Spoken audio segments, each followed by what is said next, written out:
Thursday Night Baseball on Varsity Sports Nation. The Sanford River Rats take on the Orlando Snappers for the first time this season in a matchup that is almost head-to-head. Fcsl in the booth with me. I'm Christian Bustier, and we have an exciting night of baseball here. What do you say? It's going to be amazing. These two teams finding themselves right now in first place, tied at the top of the standings. Looking to take control of the leadership. You mentioned it's the first game for both of these teams going head-to-head. It should be a good one. Maybe a pitcher's duel to begin things. We're about to find out. Yeah, and as we take a look at some stats here, 287 average for the River Rats, 288 for the Snappers, pretty much neck and neck there. Also neck and neck in home runs. You got 2 home runs, of course, for the Snappers, 3 for the River Rats, and really it's been just giant offensive strides for both of these teams. Of course, the Grand Slam just the other night there. I mean, look at these offenses. Absolute titans, 2 of the best in the league. Well, and for Orlando, it's been interesting. You talked about those 2 bombs that they have. They got 5 triples. And that's a bit more impressive compared to how hard it is to get those triples compared to home runs. Usually you see more bombs than 3-baggers than it hasn't been the case so far. Yeah, absolutely. Those 3-baggers are so hard to get, bouncing off the wall. It's way easier to get a ball over the wall and just kind of call it set and done. Then you got to get around the defense on the triples and everything here. So Jacob Riegel gets the start for the Sanford River Rats, their second start this season. He opened up the season, and what an opening it was. 4 strikeouts, shut him out, 7-0 in the first 4 innings against Leesburg. Riegel's been absolutely got to get up on the mound. He's been one of the pair Sanford River Rats that have been really dominant as the starter, striking out a decent amount of touchdowns, 4 strikeouts in his first performance. And it's getting now to this part of the season where we're starting to see the game 1 starters make a second appearance. Yeah, you're absolutely right. And Riegel is one of those guys who's locked in all the time. He's out there alone in the outfield, stretching it out, really getting into his tempo. Not a guy who's joking around the team, and not in a bad way. He's just really in his own world on the days he's going to pitch.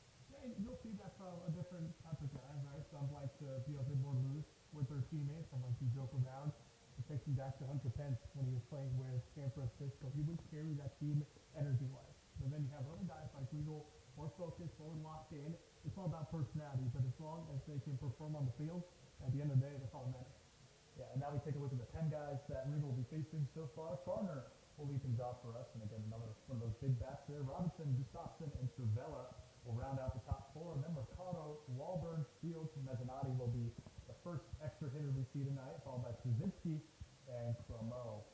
Of course, just a titan of a lineup there, like you talked about. And it's all sponsored by Matthew Farner. He's going to start things off, and when you have a grand slam and you're hitting first and 600, good things are going to happen. You're going to find yourself atop of the lineup for the Snappers. Farner is settling in now as the wind starts to blow out towards center field. Definitely going to benefit him there. Under the lights, it's cloudy out here, hoping that the rain stays away from Sanford. We get that little lake effect coming in, but Farner will settle in, and we are set for Thursday Night Baseball on Varsity Sports Nation. The Eagle comes set.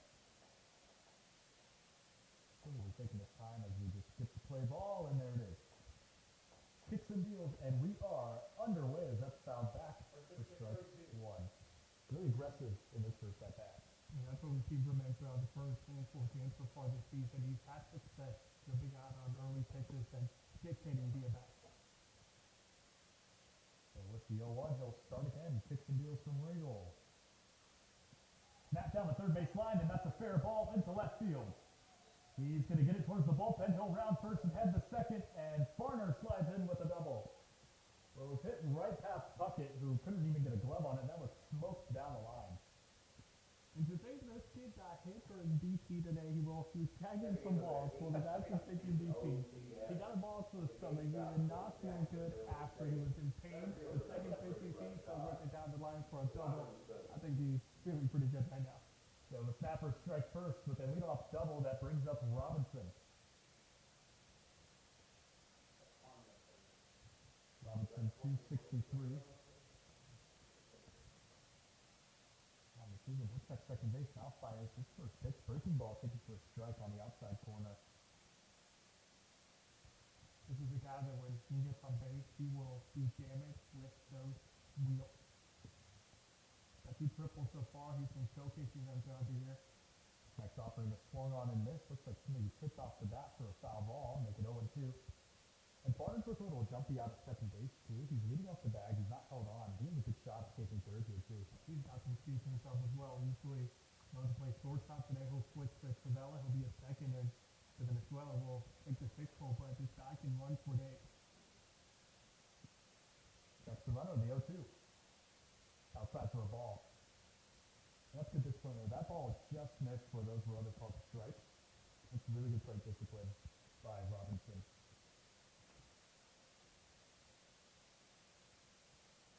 1-2. Again on the outside and misses even out the count. And you can afford that if you're a Regal. You get ahead in the count, 0-2, use a couple waste pitches. Try and get Robinson in this case to swing and miss, base outside the strike zone. You don't necessarily have to attack him when you're up by 2 strikes. Regal looking to get him chased, kicks and deals. Just misses again, now runs the count full. And if you're Robinson, with a runner in scoring position now so early in the game, you want to strike first. You want to be that guy who gets the run on the board. But he's got to stay disciplined. Is he chasing a lot? Is he going to swing here?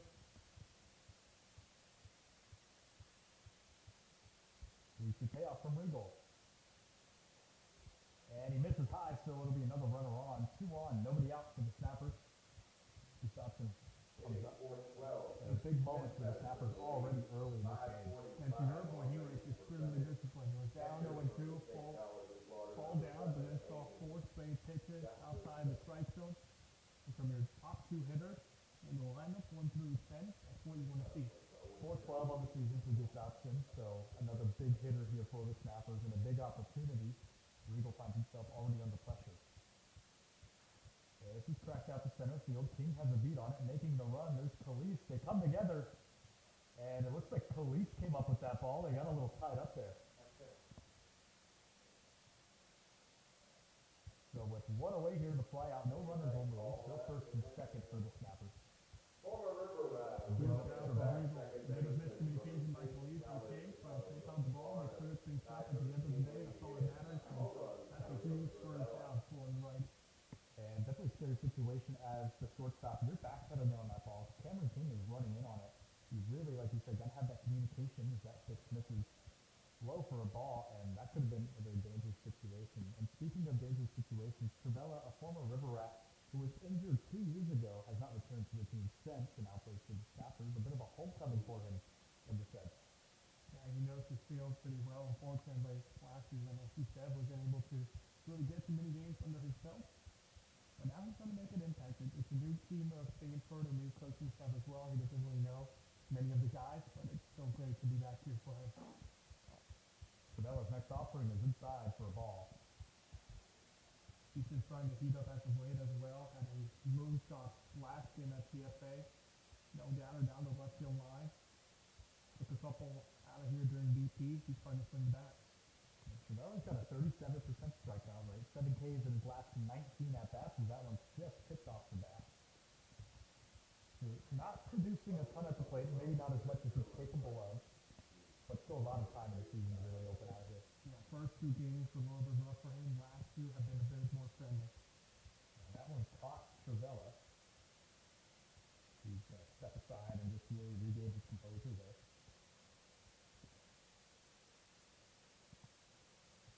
Still taking his time. I think that got him on the back of his hand. Definitely not a nice spot to get hit. They really sting. You don't want to feel out of that hand. You don't have an Ebro field there. That's what So Regal with the 1-1 to Travella. Cracked into left field and gonna hook foul into the bullpen and over the fence.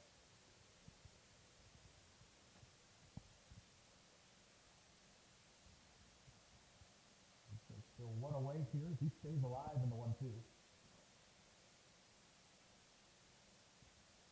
Travella down in the count. Steele's trying to stay disciplined like we saw last at bat. Runners take off. Next offering is swung through and missed, and he'll punch him out. So Regal gets his first K of the night against Travella.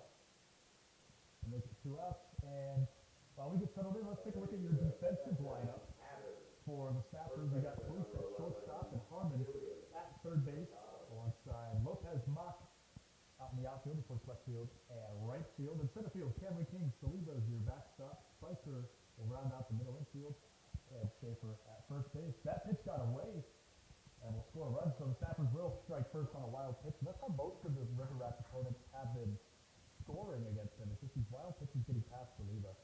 Well, it's so hard to, as a pitcher, hone in on their command the first couple weeks of the season. especially as a starter. You only touch the mound maybe once a week, and you have to do it obviously to the best of your abilities. But the first maybe 2 weeks, it's going to be a bit more difficult.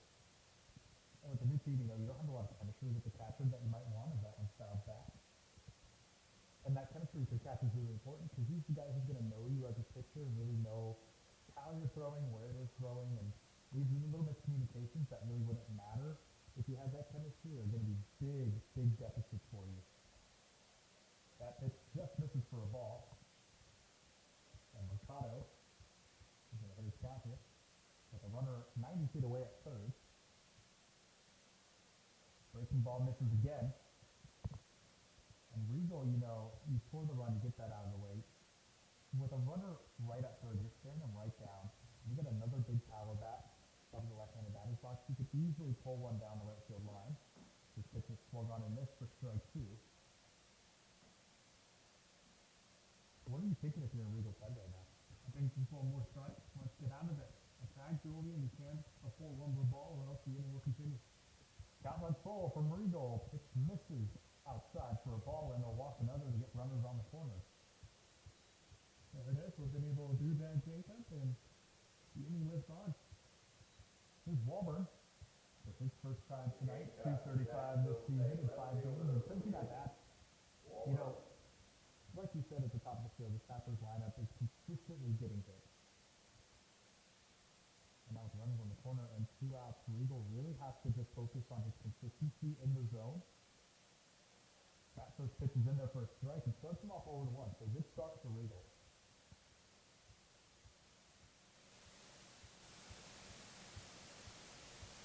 And set. From the windup, he kicks and deals. That pitch is swung on and missed for strike 2, and now starts an 0-2.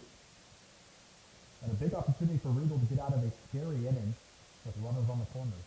He's had success so far as he does his off-speed. Sent down to Veldia on one. Got that one past Walburn. Stopping is cracked off the bat and right off the glove of Spiker at second base, but he's able to make the grab and the throw to get him out of the scary inning, but almost a big error there for Daniel Spiker. We're back in just a moment.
So Brady Police will lead things off for Sanford, but first we want to talk about Valley as a pitcher. You see Valley more than I do. Tell us what's kind of his repertoire here.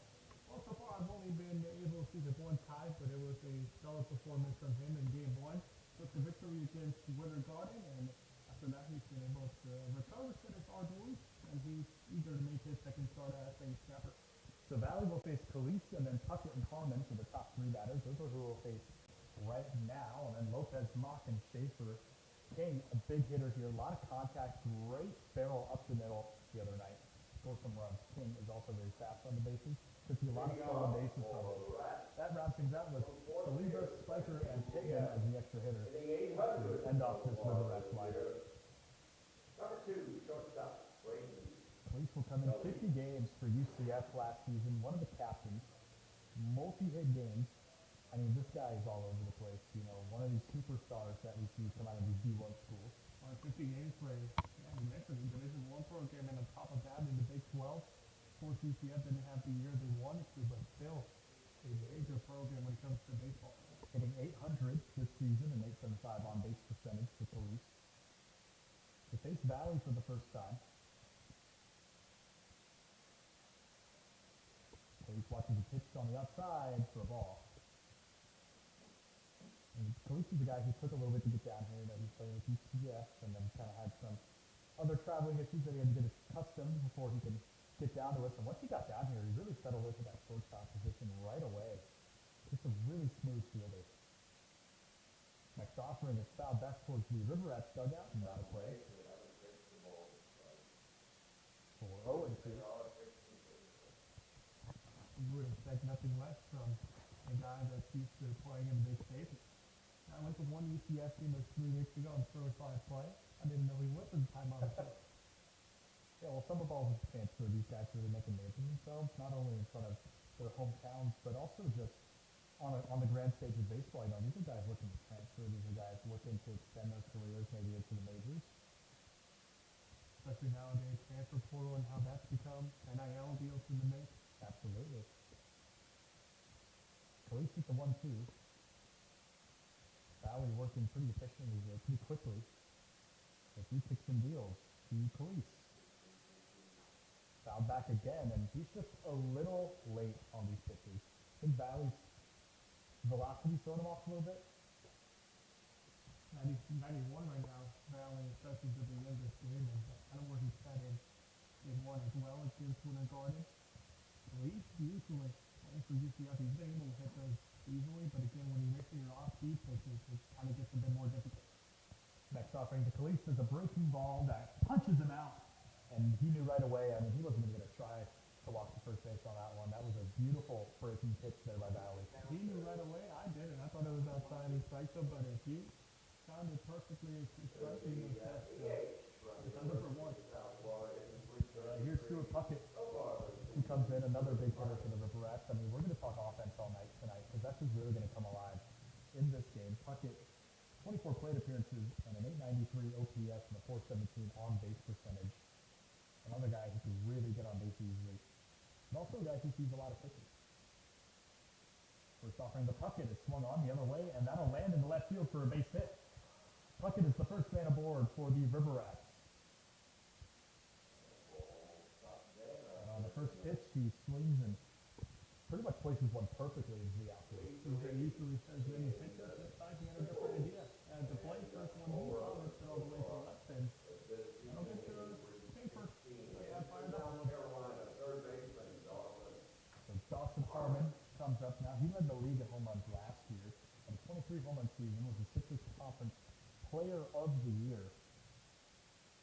And he certainly found his home here in Sanford. First offering to Harmon's in the dirt. The ball one, he's hitting 316 this season.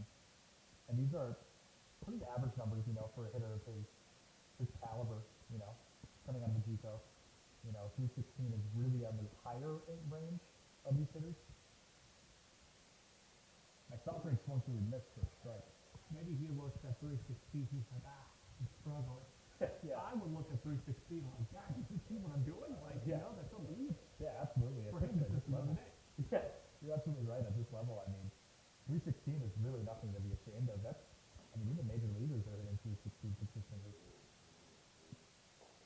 Next offering to Harmon is a little blooper to third. Running in on it. Everyone's going to kind of converge on it. Everyone will be safe.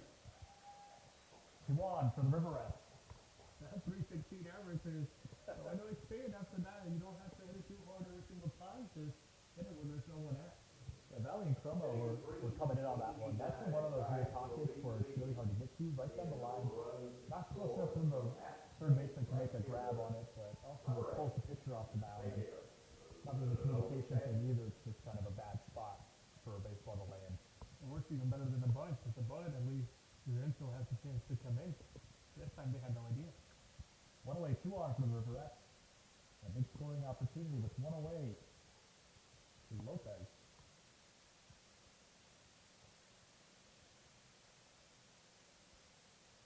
Lopez, 27 bases in 29 games last season.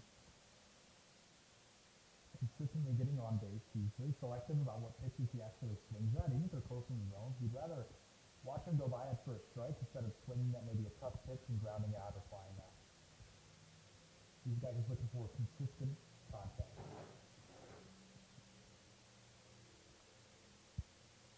1-0 Lopez. In the dirt and gets away. And both runners will move to second and third now. A scoring opportunity for the River Rats. And right off that brick backstop, the other day we saw a ball bounce off the backstop pretty much right back into Saliva's glove.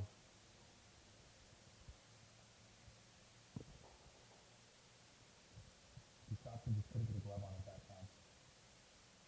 Still one away from the River Rats. And Riley finds himself in the same situation as Regal, under pressure with a man 90 feet away and a man on second. Next offering to Lopez. It's swung on out to center field. Trailing back to right now. It's going to get caught by the wind. He'll make the catch, and the throw home will not happen. It's cut off, and Sanford ties this thing up. Well, excellent. Well, that's a win-win in that event. You're happy if you're Sanford, you're pleased if you're Orlando. You all got it up and one after the first quarter for the host. And that's how Robinson, it looked like it was going dead straight, and it brought Robinson all the way into right center field. That was really it. That ball was moving all over the place. Originally, I thought it was going to get overhit, that he was going to have to backtrack. When I looked at the case, he had to throw it up on it, come in on it, and good by him to make the throw to third, and not trying to make the spectacular when it home. And the second runner, and now would be 9 feet away. And Dawson Moss is a walk machine. 10 at-bats, or 10 walks and 11 at-bats. Excuse me. So he's just got this excellent plate discipline to him. I've never seen it out of a player like that before.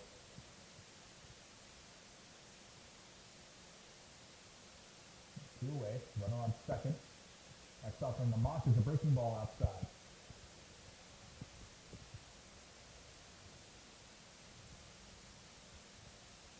Really side to center. That's a really deep center field, especially in this league. You see a lot of balls that may be out at other parts, just dying at the warning track because it's got that extra 15 feet to get over. Moss swings and fouls that one back. And going back on Moss, this is a kid that's really going to want to have a performance snapper last year.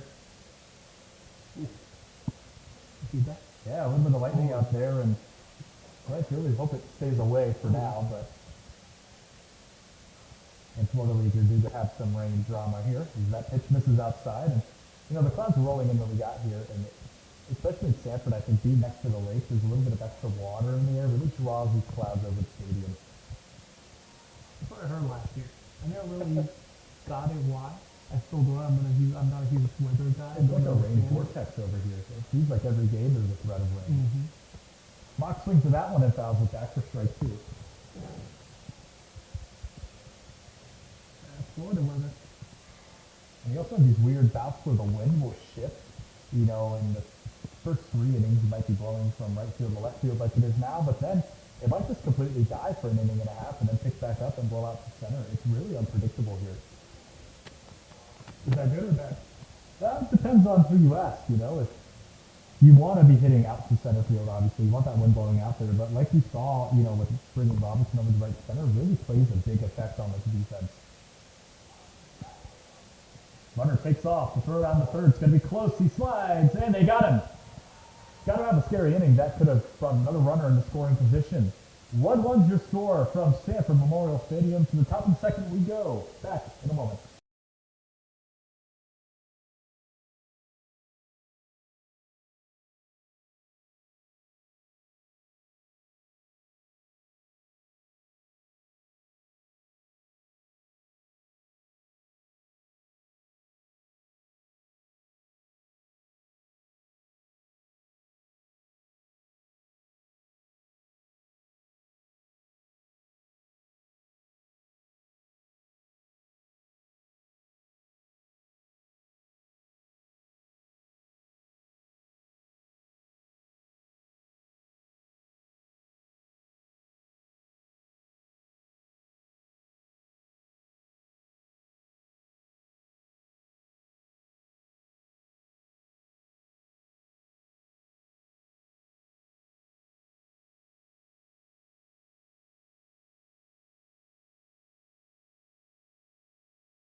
here in Sanford, and already a 1-1 contest here.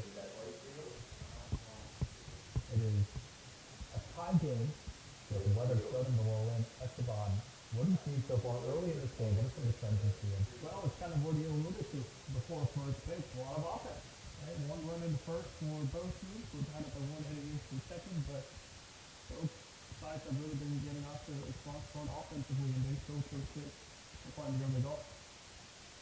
First pitch is fouled back by Fields, and this is a contest that's been happening for quite some time now. The River Rats are actually up in this contest. 105-51 is the record. They've 105 games against the Snappers. I mean, this is both teams go way back. Of course, the Snappers have had some name changes. This is got King on the run, who makes a spectacular grab out in left center on the run. Cameron King, just absolute range god out there. Talking about covering some ground. Fields thought he had that one dropping into the grass. On the first, and then kind of head back to the dugout, but what do you have to see from the center field? And to go back to what we were talking about with the Orlando and the Sanford history, you guys have been through a couple name changes, a couple location changes too.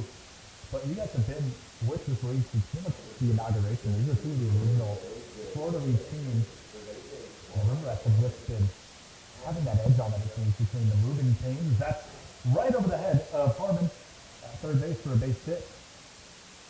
So Mezzanotte is aboard. And they have their first base runner. Nicola Mezzanotte, I'll tell you what, before and last year, after this past season, I called him the luckiest guy in the league. On Sunday, and he did some spectacular things on Saturday as well, in terms of getting on base. But on Sunday, 1 for 4, but he got on base all 4 times. The infield was making errors, and he was just hitting soft grounders, somehow beating them out. Then Monday came around, he went 2 for 2, started getting his bat back up.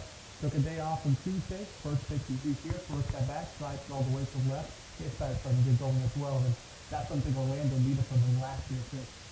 And, that's just kind of beauty of baseball. On paper, you're looking to, 0 for 4, but that could be a guy who got walked 4 times and ended up scoring runs. That one is missed for strike number 2. Well, in his case, if it was 0 for 4, it wouldn't be walked. The player appearance wouldn't count. Sure. In his case, it was his errors, and he was just getting on base somehow, which is being extremely productive. And then when he gets on the base now, he's making some damage. He strikes to Pierzynski. Takes the pitch to punch him out. Pierzynski waiting on that one. It was a little bit of a late call from the home plate umpire. And Pierzynski, has eyes all over him here. Everywhere he goes, people are looking at him. They know who his dad is. They know how his dad plays. That's got the pressure on him too. He had a call that he submitted to UAB, but there was a call it's watching him in his first home game. Didn't do too well, had some nerves, some jitters. Hopefully he'll try to find his groove, but when you have scouts watching, that's an added pressure on top of everything that he's absorbing because of his father. The promo swings to his first pitch for a strike. Mezzanotte leads from first, although pretty shy lead by Mezzanotte out there at first base. Next offering is inside for a ball, he evens out the count. You won't see him get the best of leads. He's not really a field threat, but he is a smart row.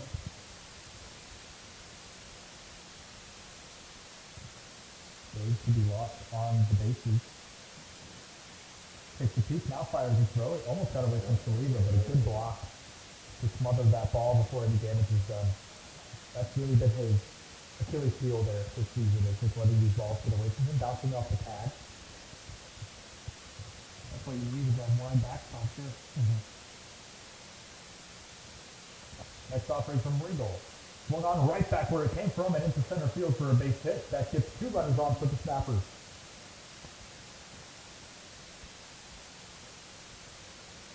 Well, Grant's going to be happy that's his first base hit of the year. He's 1 for 3 and we're only going. He's going Orlando again to go. He's hitting a walk run up to Stellar Tech. That's a good start for him in game 2. That brings up Farner for his second time this game already. We've batted through the Snappers lineup, and it seems like we've seen a lot of great things out of them. Regal with 2 men on and drew away. Check second, now fires the throw. That's a breaking pitch. Swung on and missed for a strike. went after the first pitch. He did that in his first at bat as well to open up the game. Broke that one to left. Just hangs him up empty. Once these Regals start off batters with a breaking pitch that often, and that's kind of a rare moment for him, and it works in his favor. And these are two guys that knew each other from last season in the summer, so you have to think Regal is aware of Warner and knowing his repertoire and wants to surprise him a little bit and not be accidental. Regal again from the windup. Another breaking pitch. That one just missed the zone. That was pretty close.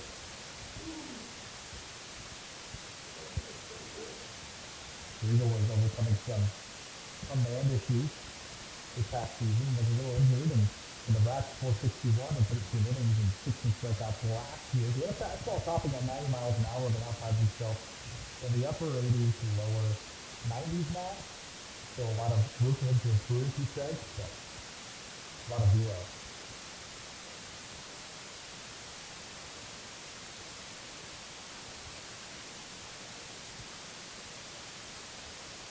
Next stop is the Farner from Regal to get him out of the inning. Takes the strike. And Farner is not happy about that one. You know, when the home plate umpire is really taking his time on his calls, you have to be careful that they're not getting out of the box too early or running around, because that's going to not only make the umpire more upset, but you want to be patient with him.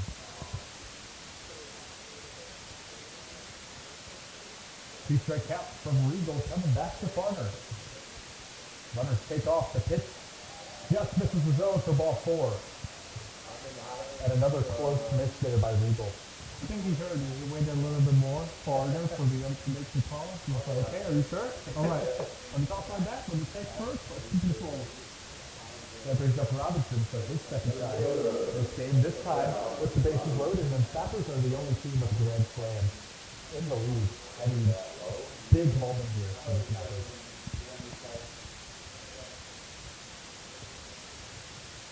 First pitch to Robinson is popped straight up. Spiker has a read on it. Standing shallow right, making the grab to get him out of the inning. And a little score at the end there for some extra flair. 1-1 your score. We are still tied going into the bottom of the second. We're back with more Thursday Night Baseball in just a moment.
Johnson Moss, the leading off again, and the bottom of the second inning off.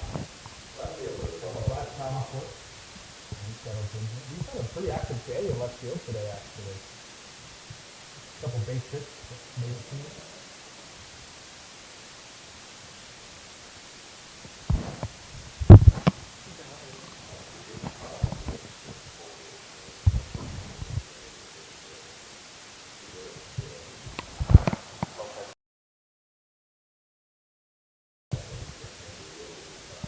So Moss off. the second time he takes a strike. And Valley slowed down a little bit. He was working really quick in the first inning, and I think he found his groove. What do you say? Kind of a matter of confidence in the first inning, so for the guy to, after the first one, have a bit more success, and then after that, kind of, push right back. Moss watches the strike two call and just catches the outside for the 1-2. And a big part of that was taking Justice from behind the plate. A bit of an awkward throw to NBA at third, but he's not the top done. He's a guy that's been a while since he's been in the backstop first game of the season as a captain for his step. 1-2 pitch to Moss from Valley. Just misses the zone for a ball and ends up the count 2-2.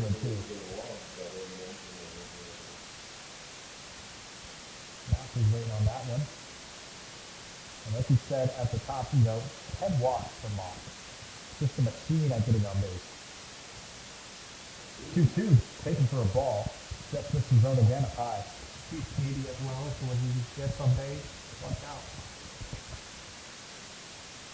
Moss has 6 stolen bases. He leads his team in stolen bases.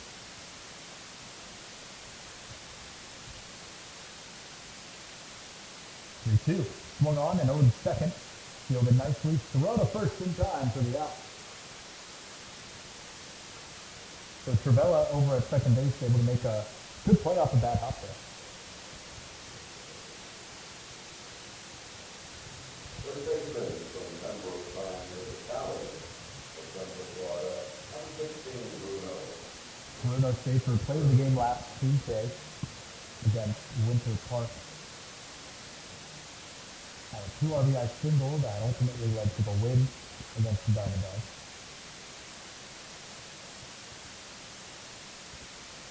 First pitch to Schaefer, misses blown away for a ball. And Diamondbacks still looking for the first win of the season.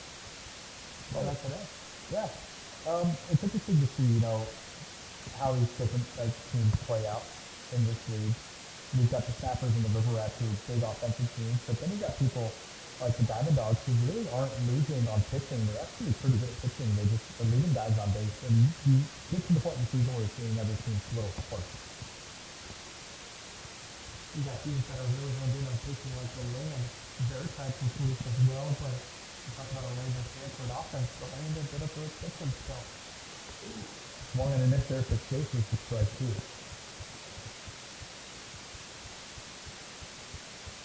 And as the season progresses, we'll start to see that margin kind of widen a little bit. You'll start to see one team that starts to pull away, and you'll have a little bit of a battle, but we're only 6 games in. That pitch just misses, blown away. They're going to check. Jeez, he swung and he did not go. So Schaefer stays alive there. Hopefully umpire is just going to talk to the head coach of the Snappers. He's just, a little bit of distance there. It's so hard on the expect swing calls, especially to see from the dugout. You'll see the coach kind of chirp there a little bit. Yeah, it's a pretty rapid and let's see happy with the call. So not please. Next offering from Valley. Swung on and missed by Schaefer, and there's a strikeout. Only more police after that. The game goes down regardless. Schaefer strikes out his first time up and brings up Cameron King, another JUCO warrior. I mean, this team is basically a JUCO team at the exception of Khalif from University of Central Florida. It's one of JUCO's one of the more competitive junior college divisions in the nation, so it's no doubt that these guys have a lot of talent. This is grounded, third base, good glove on it, throw to first in time, and 1 pitch, 1 out for Cameron King, who didn't get a chance to showcase his speed. But a great play out there by Slomo. We stay tied 1-1. Going into the top of the 5th.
Welcome back to Sanford Memorial Stadium. Still tied. 3 hits for the Snappers and 2 hits for the Rats.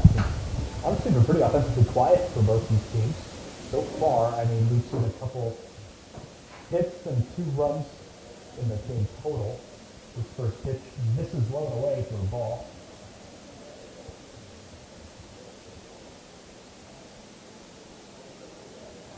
Eagles throw 24 strikes this game as that pitch finds it in for strike number 1.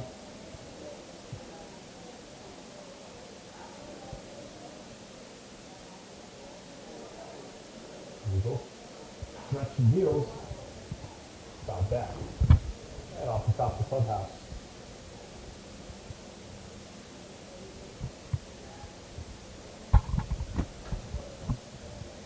He stops and figures to get a hit, really crowding the plate there as he checks the swing on a breaking pitch, and he went around to punch out Gustafsson, who shows his frustration there. And as a hitter, you know, definitely not something that you want to happen, not an ideal end to an at-bat. And you can tell he really wanted to hold off. He didn't think he went around. Wasn't happy with the call. Brings up Trabella, who got shortstop for the Snappers. A little bit of a defensive shift there right before the game started. Next offering is outside for a ball. Yeah, first time this season for the number 6 for the short. Matthew Thorner usually in that position. Switched over, he's up second tonight. Again, the next pitch is swung on and missed, and it seems like Regal's really found that velocity to throw these Snappers batters off. Especially when he mixes in that off speed, that was clocked at 84. So hard to measure. 1-2 is fouled back towards the Snappers dugout, and I think he might have gotten a piece of the Snapper there.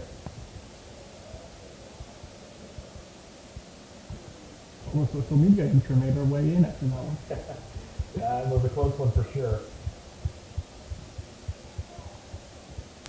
So again, the 1-2 was 1 away and nobody on.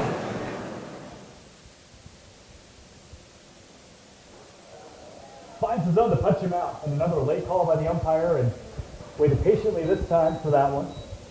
2 Ks this inning for Regal. Regal starting to look like more himself out there in the bound. After that strikeout to begin the top of the third, and defense settling in nicely after the first inning. That brings up Mercado, who walked his last time up. 1 for 12 total this season. Walks his first pitch for a ball.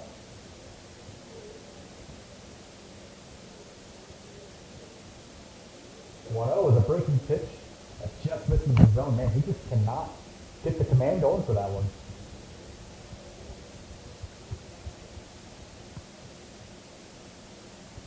Stopping is again outside and starts him off 3-0. A tough situation for Regal, who was working very quickly this inning. Well, he already walked Mercado once. First time the Stetson command was up at the plate. One bad pitch away from making it back-to-back 2 passes. 2 away and the 3-0 pitch. Finds his own for strike 1 and now finds it. Took him a little time in the 3-1. You know, still don't want to walk this guy. And a hitter-friendly count because Mercado's going to go swinging here. When you want him to swing, he's 1 for 12 on the season. Watches the pitch outside for ball 4, so they get a man on. 2 walks today from Mercado.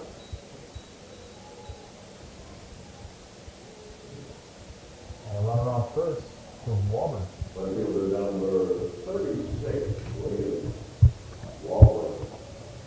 So close to having the first 1 for 3 inning of the night. Yeah, it was close, and Regal was working very well that inning. 2 back-to-back strikeouts, and they let off the walk. First pitch is cracked into left field, and will find the gap for a base hit. It was hooking down the line. They'll put runners on the corners. He's going to stretch it over to 2. The throw gets way over the head of Police. And it's second and third for the River Rats.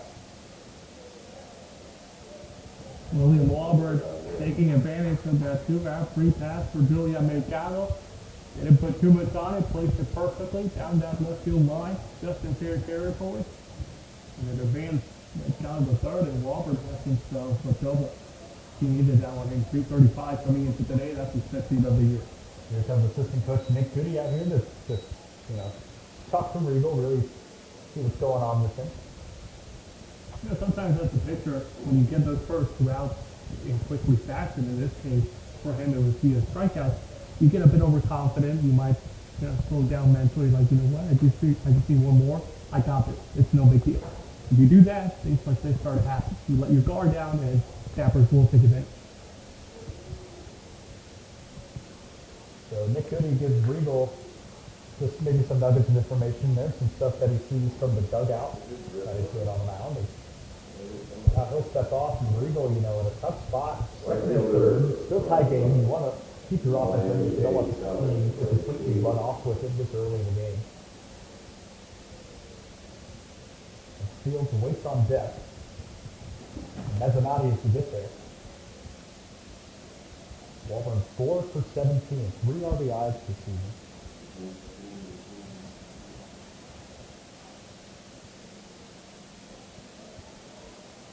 First pitch misses.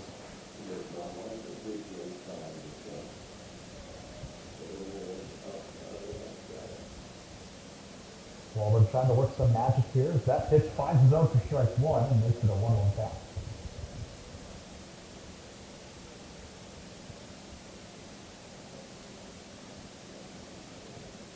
Fields still tied up in the count. Again finds his own for strike two. And that inside corner is really working the best for him. He's trying to pitch him outside a little high, and that's just not what the umpire set his zone. Oh, his inside pitching, his inside breaking balls especially, really lining them up as that one bounces right in front of the plate for a ball. So we were there to make the grab and stop him from doing any damage. If you're the snappers, you have to take note of that. This might not be a game with Regal on the mound where you want to crowd the plate too much.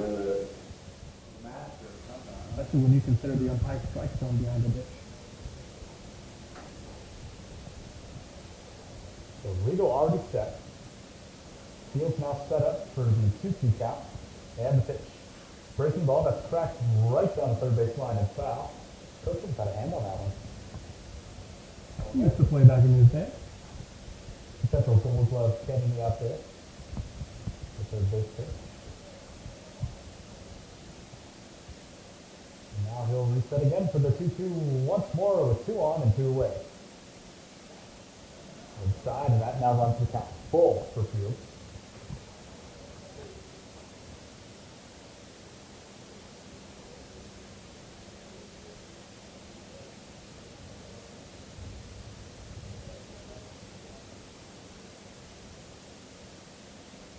Next offering is in the dirt, and that'll load the bases once again for the Snappers.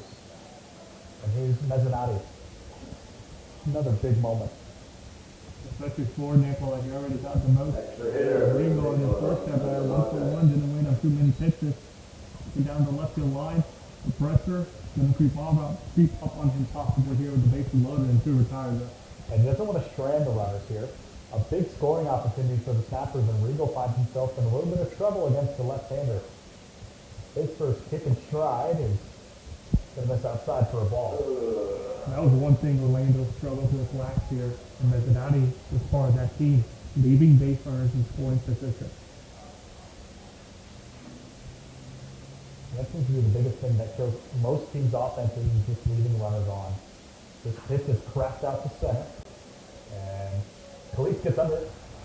Trap number 3, so a sketchy hitting there for Regal, but is able to escape it. It is still tied 1-1 as we head into the bottom of the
1-1's your score still from Sanford. Anthony Saliba lead things off. The backstop for the River Rats, who's gotten beat up a little bit tonight, honestly. A couple pitches got away from him, but he stayed on top of them as he fouls that one back.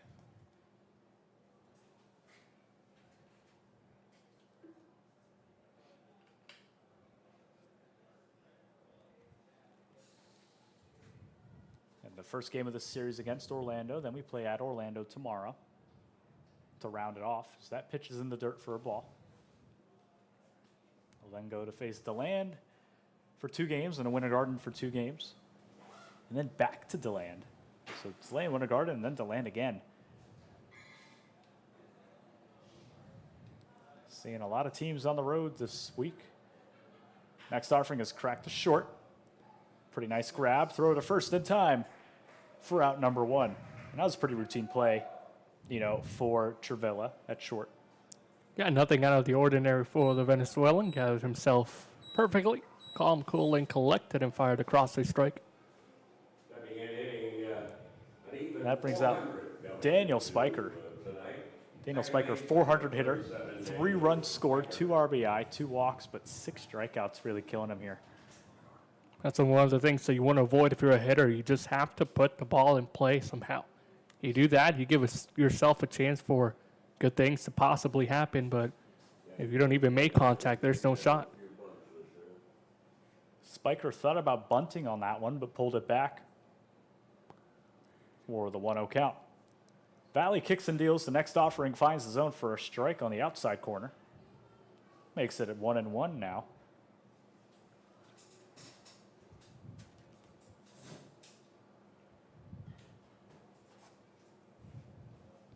Outfield shifted pretty far back, mid-outfield, as that one's tipped right off the handle and into the stands past the net. Almost a bare hand grab there by a fan way up into the seats. That's just one of those freak things where it skips right over the net. She got her own raffle price. So lucky fan will go home with a souvenir that time. Next offering is swung on and missed, but the ball gets away and it caught the catcher. It's still rolling around. He'll reach, but Gustafsson is not looking good. Looks like it caught the top of his mask there. As Spiker reaches first on the drop third. Coach Jesse is saying that he was safe. He's not really sure what just went down there. The trainer comes out to look at Gustafsson. Well, and originally he was safe at first, but then they called him out because of that extension on the swing. Caught the mask of Hayden Gustafsson, and he's being checked out by the trainer. Gustafsson's still down, so Spiker is out. They assess that situation. There's a lot of moving parts to that play. That's tough for Hayden. His first game catching this summer, and he takes a little bat to the mask. Good thing for Orlando, you got 4 other catchers. Bad thing is, you know, you feel it if you're Hayden. So Hayden's going to walk off here, and I believe that may be the last we see of him tonight. So we wait for the defensive substitution. And yeah, that's just a really tough thing to see. You know, as a catcher, you kind of have your body on the line there. It went to the backstop, but when that bat caught him, he just didn't even really jump on that opportunity to get the ball. He walked off pretty much right away. Still getting checked out. We take a peek in the dugout, and concussion evaluation. The new catcher will come out for Orlando. 22. And yeah, he's still getting checked on in there. And you know, they're wearing that helmet, and you see this with umpires too. They get hit, it really shakes their dome. It may not hurt right away, but in the long run, that can cause some damage. So you just want to take all the necessary precautions, even if it wasn't a hard hit or even if it was a hard hit. Just want to make sure that everything is okay. Well, especially in summer ball, and even more so in the first couple of games of the season. The last thing these players want is to get injured.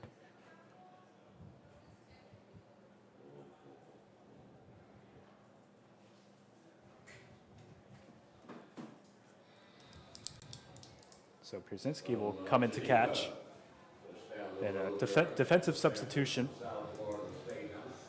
as Hayden seems to be okay. He's sat down in the dugout now and stopped being assessed, but he'll sit out for the rest of this game out of precaution. Good thing for him, he'll at least get to hit. He can take that anger out on the baseball when he goes back to the plate. So Pierzynski will settle in the catch. And, getting thrown into such a grueling position like catcher, this late in the game, you didn't start catching. You haven't caught Valley today. You didn't catch any of his bullpens, so a big adjustment there with one away. And now the 1-1 count. Next offering, the Pittman is up high for a ball. Pierzynski this season behind the plate has only caught one game in less than a handful that he's been with the team. They got a couple stolen backs on him, but he held his ground once through a can into third. Pittman pops it up. Mercado has a big run on it. He's all the way to the home plate, but it will be Valley who makes that grab. Man, Mercado, trucking from first base. Look at Valley feeling the position, too. He's like, hey, I got it, guys. I can catch some pop flies. Why not? So that gets him out of the inning, and head coach Jesse Litch going to talk to the home plate umpire, I think, just to kind of apologize for not understanding that situation there. But we still stay 1-1 going into the top of the fourth. We're back in just a moment.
Austin Waring coming in the pitch in relief here for the River Rats.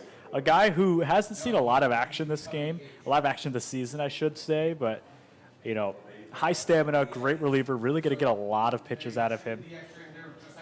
But also a guy who's also fishing a lot of walks. Walks are a consistent issue for this bullpen, and he's one of those guys who just can't seem to really get the command going. Well, he said he hasn't had many innings, so he'll have a chance to at least get a couple here heading into the fourth. Maybe a bit surprising the starter already pulled, only one run given up, but if you're Waring, you have a chance to showcase yourself. So Pierzynski to lead things off for the Orlando Snappers after the Cooper Pittman flyout.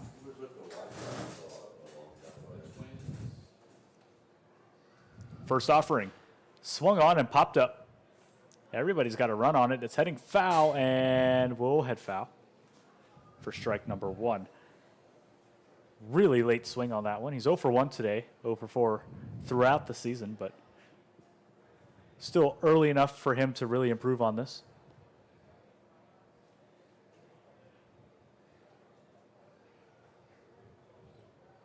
Brzezinski in the 0-1 count. Waring kicks and deals. Finds the zone for strike 2.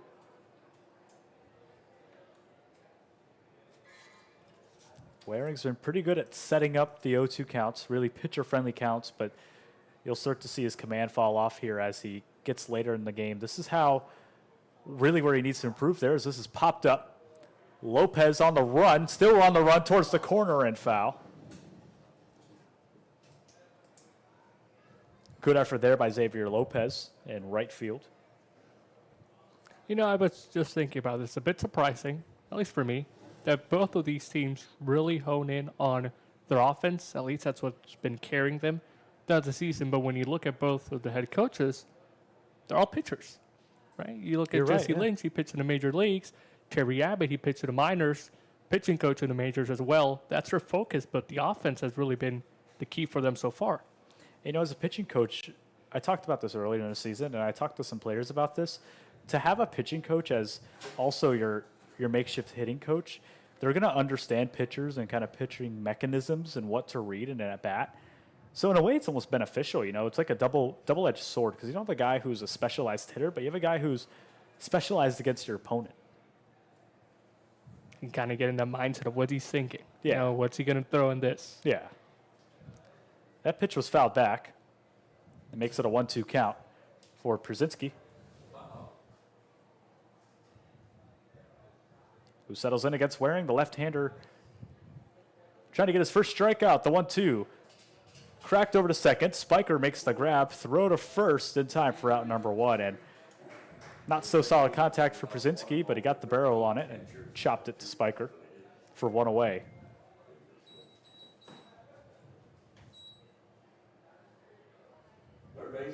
And that brings up Cromo. Is that a French name, Cromo? I was thinking about that the other day. I'm not sure. It's spelt French. I think we might see, you know, players from all over here. But Cromo is definitely an interesting last name for a baseball, a good last name for a baseball player. First pitch is swung on and popped up. Calise is under it. It'll shallow infield and 2 up, 2 down for Waring. And that'll bring up Farner. Top of the order for the Snappers. Farner doubled his last time up.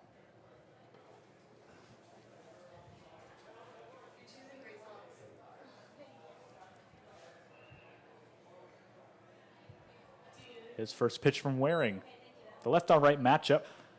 Cracked to first right into the glove of Schaefer to tag the bag. And a 1-2-3 inning for Waring.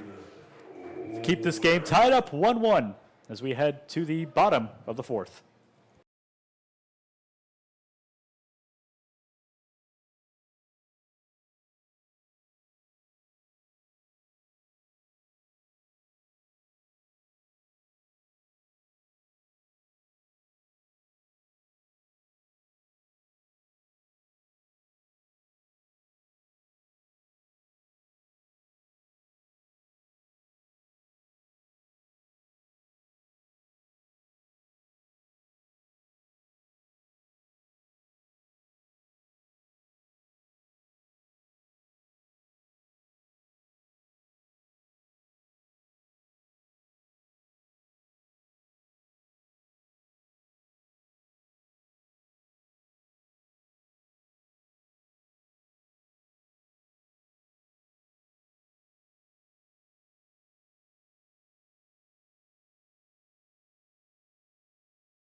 Still 1-1 here from Sanford, and we'll tell you how he got there.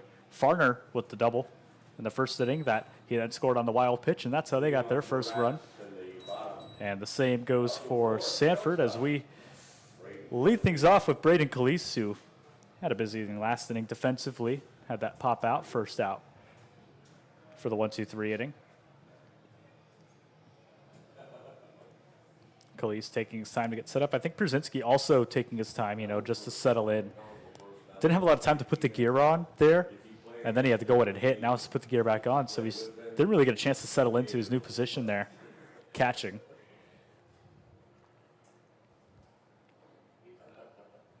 As Valley gets set for his first pitch. Kicks and deals. Breaking ball, that's cracked over to short. And it's going to be a tough play, but the third baseman actually scoops it up, stretching at first, and he can't get it for the infield single. That was an interesting play there by the third baseman and the shortstop, too. They both came in on that ball, and it seems like Como just kind of came out of nowhere and stole it from Trivella. Yeah, you could tell off the bat it was going to be a tough play for anyone to make, and it was Como who cut him off. And a great extension at first by Medicalo. Almost got the split over there at first base, but wasn't quite enough to get the tag out there first. Well, Como made that throw off the pivot of his right foot there. That's a really tough play for a third baseman to make as Puckett watches a breaking ball outside to make it a 1-0 count. It's a bit unfortunate if you're Valley because that's a good pitch. You got weak contact, but you got the contact to be a bit too weak. And that played in the opponent's favor. Valley comes set and makes the pitch for strike number 1.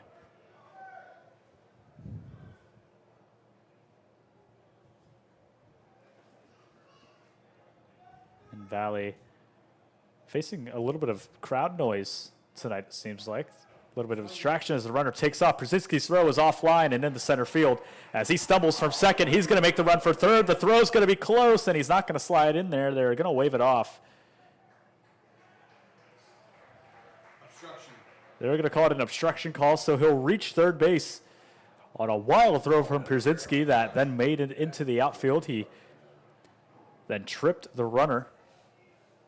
Stolen base, E6 on obstruction. It'll be the stolen base for Khalees. And obstruction on the shortstop.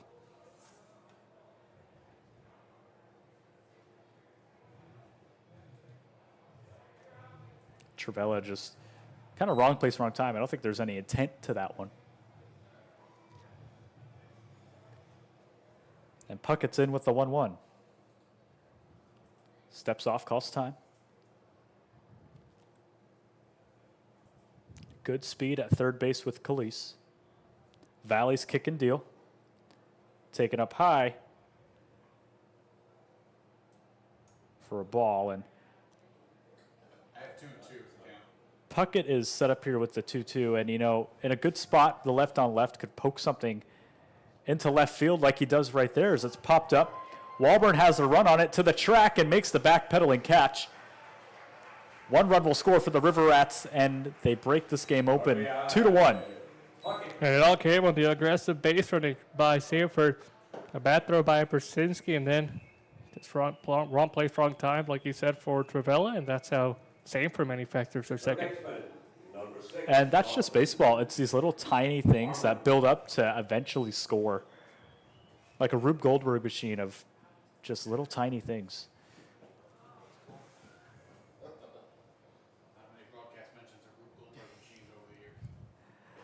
First pitch misses low and away for a ball.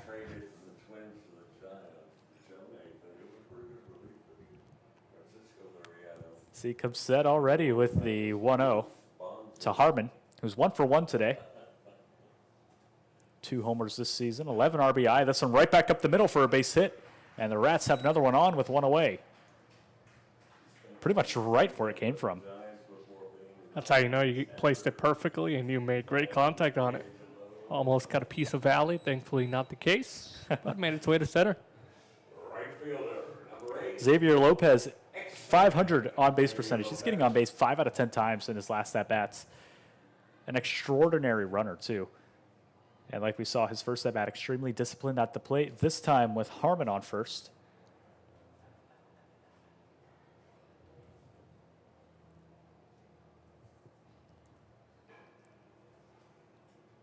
Valley comes set, checks the runner from the stretch.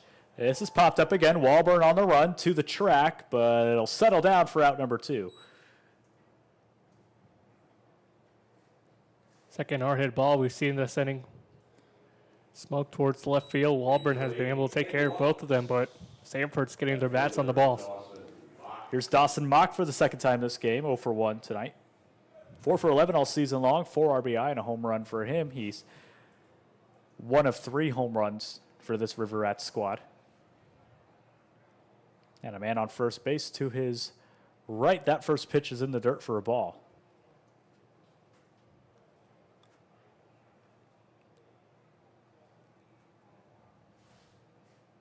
Valley checking first. We haven't seen him thrown over yet. Next offering is cracked to second. Gets a good glove on it. Farner to first. Makes the tap. And get him out of the sketchy inning once again. So a scoring opportunity prevails for the River Rats. Makes it 2-1, but still time for the Snappers to answer. We're back in just a moment.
Live.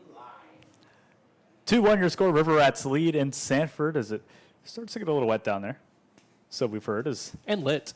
and lit. It is Thirsty Thursday here, Esteban. It is getting a little wet and lit down there. So That's they what say. I like to hear. Robinson fouls his first one back, and the first Thirsty Thursday here this season at Sanford Memorial Stadium. Yeah, the one they had planned for last week didn't go as planned. That one was very wet. That one extremely wet and pretty lit too. Very wet and lit. Not a Yeah. great matchup here. No. Robinson's next pitch misses the zone for ball one, evens out the count. Robinson 0 for 1 today. Got 2 RBIs on this season, 5 for 19. Really hasn't opened up a ton, I think, to his potential as a player.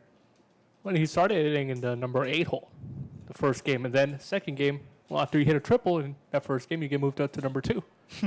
That's kind of where he stood afterwards. In the 2-1 count for Robinson. Waring in his second inning of pitching. Kicks and deals. Robinson cracks one into left center and will get down for a base hit, so the Snappers lead off with a man aboard. And he'll continue to hit number 2 if he keeps doing that. Brings up Gustafsson, who had a scary moment at catcher, but now is back to bat this inning. And we're glad to see that. He won't be back behind the dish, I don't think. That's a bat you can't afford to lose if you're Orlando. Maybe you don't have him behind the plate like you wanted to originally, but at least his offensive presence still remains. Gustafsson faces the left-handed Waring for the first time this game. As Robinson trails from first, he checks the runner. He'll throw over, but he'll slide in there. That's the first time we've seen a pitcher actually throw a pickoff over there, too. Had a lot of guys on, but not a lot of throws over. Waring, the next offering. Just misses the zone for ball one, starts him off 1-0. That's a pretty wide lead at first, too, especially against the lefty. Yeah, he's got a perfect view of Robinson over there. And he's jumpy. Next pitch misses again, starts him 2-0. That puts pressure on you if you're the pitcher. We've seen it here, the first 2 pitches against Gustafson, Waring struggling with his command. We haven't seen that so far from him, but it's the first time he has to work with someone on base. Waring stares down the runner, now fires home, makes it 3-0 now, and has yet to pitch a strike to Gustafson with the runner on first. I mean, you really got to think if he's actually toying with him now. If Hayden draws the walk, that free pass can go in credit of Hayden and Robinson at first. They should both split it. 3-0 from Waring will be thrown over to the first to check the runner. And he'll reset and do it again.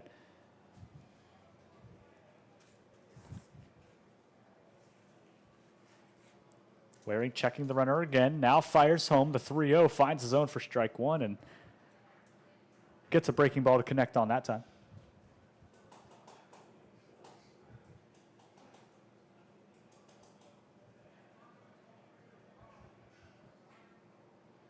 Waring set, now steps off. I think Robinson definitely got him that time.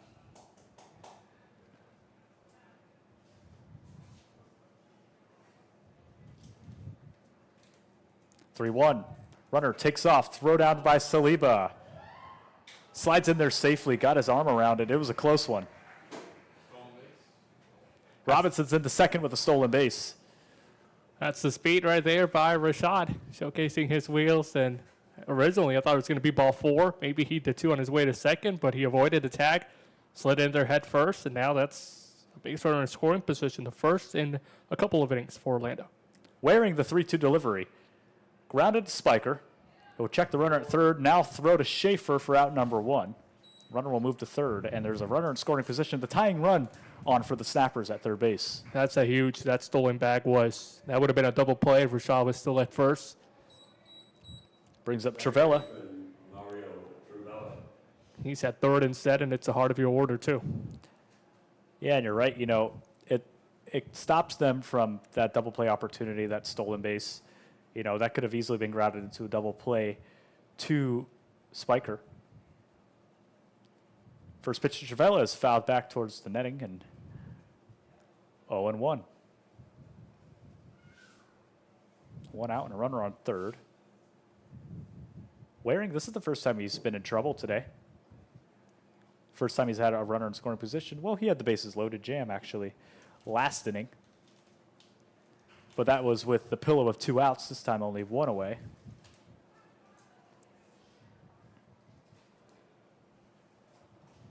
That one's fouled back and makes it 0-2. Travella 0 for 2 today.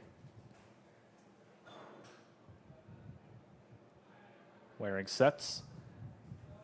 Fires the 0-2. Crack to Spiker, who gets a good glove off his knees. Throw to first for out number 2 as a run will score to tie the game.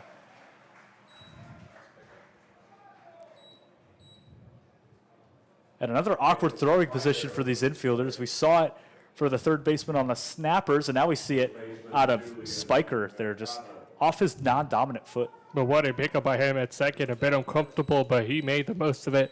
Made sure the ball stuck in his glove. He thought about throwing home for a split second. Heard his infield, went with a for sure out. And that's how the game is tied. Mercado's up now and watches his first pitch for a strike. 2 walks today, has yet to get a hit. In the tie game now 2-2 with 2 away and nobody on. Next offering is swung through, and he was a little off balance from that off-speed pitch. Already 0-2 for Mercado. Waring from the windup. Deals the 0-2. Misses the zone for ball 1. And that was a gift to Mercado, you know, to watch that pitch go by, the breaking pitch.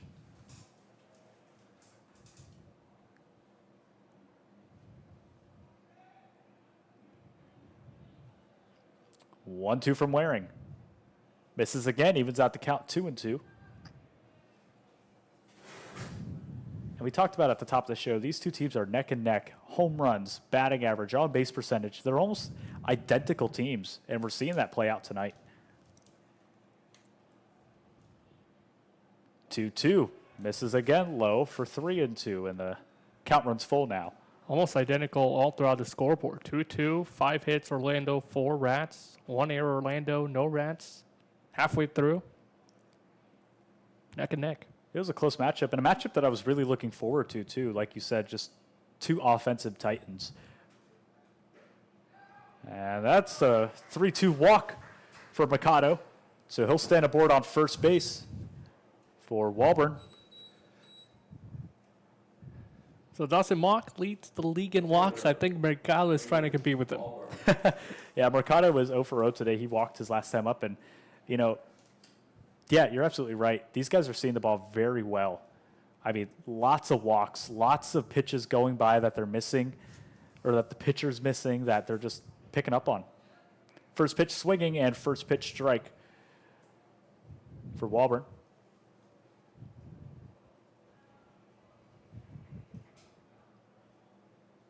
Six walks total for Orlando. Half of those by Mercado.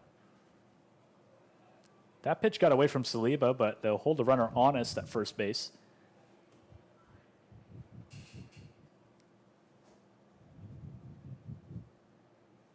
And the 1-1 count, and home plate umpire is just going to come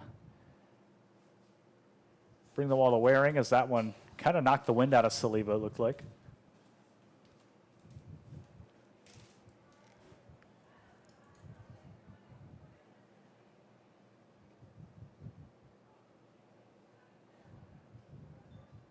Two away for the Snappers. Waring with the 1-1 delivery. Cracked right back to Waring, but off the glove. It threw off Khalees, who was going to cover second base, and that's into the outfield for a base hit. 2 men aboard now for the Snappers, and two out crunch time for the Snappers. That's as unfortunate as you can get if you're Waring and this entire Snappers defense. You thought he had a grip on it. Right back to you, trying to fill your position, the pitcher. And Khalees was shifting to second just in case, but off his glove, and that's just unlucky baseball right there. So Waring now finds himself against Fields, who takes his first pitch for a strike. For Walburn, doesn't show in the scoreboard or in his book how he got the hit. It just says 1 for 1 that at bat. Walburn trails off of first. 2 runners on the right side of the field. Nobody being held on. But a lot of speed on the bases here, too. I mean, between Walburn and Mercado. Waring checks second. Now fires home. This is cracked into right field. Trailing towards the line. And on the run, Xavier Lopez. A spectacular grab into foul territory to end the inning and keep this game tied up 2-2 as we head into the bottom of the 5th inning.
Back from Sanford in a 2-2 game. We want to update you on some scores from throughout the league. The Lightning are losing to Winter Park right now, 6-5 in the top of the sixth. And although it's delayed due to rain, Winter Garden is up 1-0 on the Suns. Pretty good matchups all around the league today, too, and a couple underdog stories, too. Oh, yeah, a little bit surprising. And a little bit might be an understatement. Winter Park up, Winter Garden up. Schaefer to lead things off here in the bottom of the fifth inning. As Valley stands tall on the mound so far. He hasn't really shown signs of discomfort, and you got somebody working in the bullpen for the Snappers, but still working very well here as Valley kicks for the 1-0. Finds the zone and evens out the count 1-1. You had me fooled for a second. You said stands tall. I was like, yeah, I was ready to say, yeah, he's about 6'3". And then you finish your thought, like, okay, yeah, perfect. Let me not speak right now. Well, it does bring up a very valid point, though, Esteban. You know, a lot of tall guys in this league. A lot of teams are players over 6 foot as this is grounded to Cromo. Throw to first is caught for out number 1. You take the River Rats, for example. Not a lot of guys under 5'11" on this squad. You're totally right. I stand next to Snappers players during BP or whatever it is. I have to kind of lift my chest up a little bit, my neck as well, to, you know, kind of feel even with them. Feel Because tall, if not, yeah, you know? yeah, you know, that posture, get it extra right. Even that boy's 6 foot plus. So 1 away for the River Rats as King comes up after the Schaefer ground out. Even King one of is the interns 0 for for 1. Orlando, 6'8". Wow. Starting to make me feel like I'm a little below average. How tall are you? I'm about 5'7". At least that's what I say. You don't I'm say pro- 6 foot? I probably lean more towards the shorter range. You're under 12, want to race those bases. Head on down behind the first That base pitch was dugout. fouled off for strike number 2 for the 1-2 on Cameron King, who's still due for a hit today. 4 for his last 20 at-bats this season. And Valley with the 1-2. Breaking pitch misses up high and makes the count 2-2.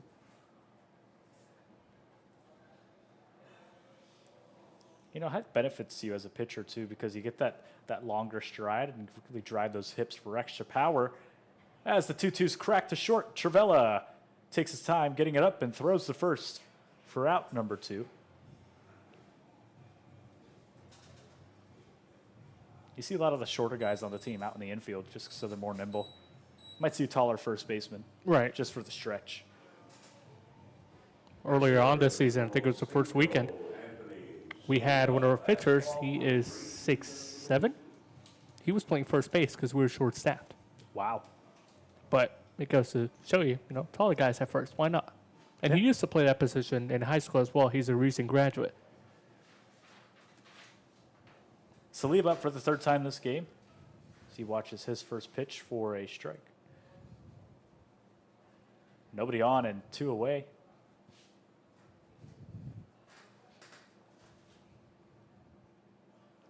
Valley deals and finds his own first strike.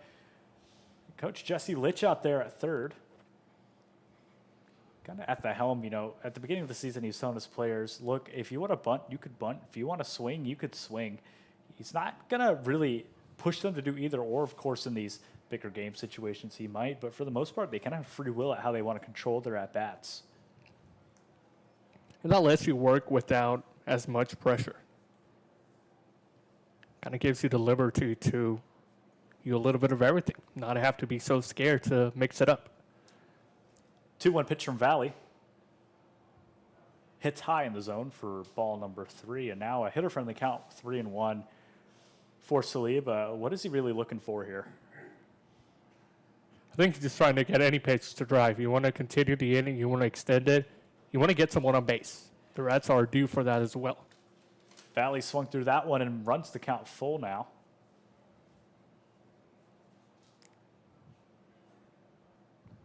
Take advantage now. It's a full count. You know Valley's going to attack you. Valley with the 3-2 payoff. Swung on and fouled back towards the backstop, and he'll try it again. Spiker on deck, who's defensively had an eventful night, but not so much at the plate. Still looking to get his bat opened up. It's kind of been the story for a lot of players on both teams in general. Only 10 hits as a collective, 4 for the Rats, 6 for the Snaps. 3-2 from Valley is cracked to short. A diving stop by Travella. The throw to first is in time. And a beautiful defensive play to end the inning. Travella is too smooth out there. Ay, Mario. What a play by the Venezuela, showcasing his leather white odds. And so that'll do it for the bottom of the 5th inning. We trail 2-2 to the top of the 6th in just a moment.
Perry gets the nod in relief with the 6 ERA. It's the first game we've seen him really. He's only got 3 innings pitched. We haven't seen a ton of him. He played a game ago in the series against Leesburg and now comes in a tie game, a different situation than Leesburg.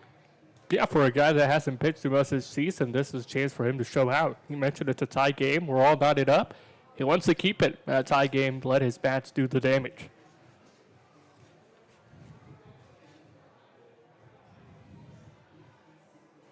Perry just taking his warm-up pitches.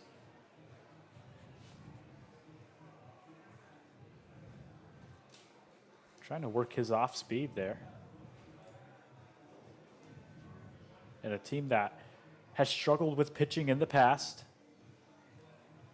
Hasn't really excelled too much pitching-wise. They struggled last season. That's what lost them in the playoffs. And Coach Litch was very big on just making sure that out of all things, pitching is prioritized this season, you know. Throwing strikes, not walking batters, not letting off too many hits. That's really what you need in a summer league, especially one like the Florida League. Last season, the team with the best pitching staff, they won the whole thing. Mezzanotte grounded to Spiker, and it's going to get by Spiker. Just right through the legs. What did I say earlier in the broadcast? Nicola Mezzanotte, the luckiest guy in the Florida League. I continue to stand by it. I don't know what it is. He hits the ball, he will get on base, whether it's a hit, whether it's an error, a blooper, anything. This guy is an on-base machine. Yeah, we saw it right there. I mean, that's Spiker's making that play. He's made that play since T-ball, really. He's setting some prayers up before the game or something. So Mezzanotte gets on for the Snappers to lead things off and brings up Przinski for his third time, this game, 0 for 2. As of now, first pitch from Perry swung on and missed and makes it a 0-2 count.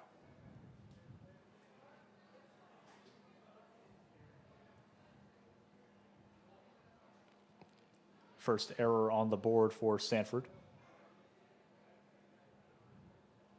Perry deals. Breaking pitch up and towards Brzezinski's head for ball number 1.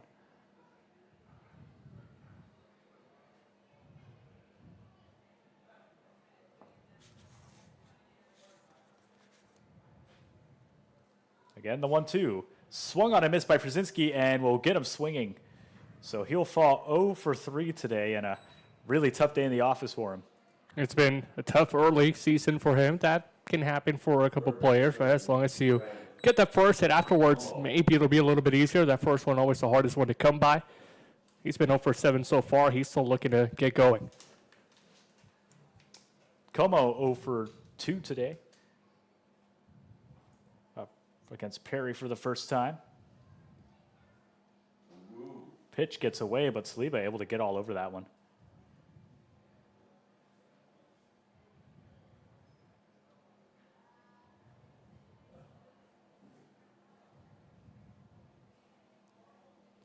Como, a really tight stance on him. Really explosive with his power. You know, those guys with those tight stances, really able to drive in those hips and really kind of get that bat speed going when they're really tense at the plate. I like that motion you just did. Yeah, we have no booth camera, but if you could just see me, I'm yeah. check swinging like crazy right now. I can tell you used to play at some point, I assume. I dabbled. Okay. Played a little bit in high school and in my youth. Definitely not to this level, though. You and me both. That pitch misses for a ball and makes it a 2-0 count on Como. And a man on first with 1 away for the Snappers. And a tie game 2-2, and a very nice matchup on a beautiful Thursday night. We thank you all for joining us as that pitch finds the zone for the first strike, 3-1. This is a guy of Grants. The coaching staff for Orlando was really excited to have him on board. His LA Tech coach here in attendance today as well. 3-1 is popped up. Khalees has a run on it, but King will call it off and make the grab for a routine flyout for 2 away.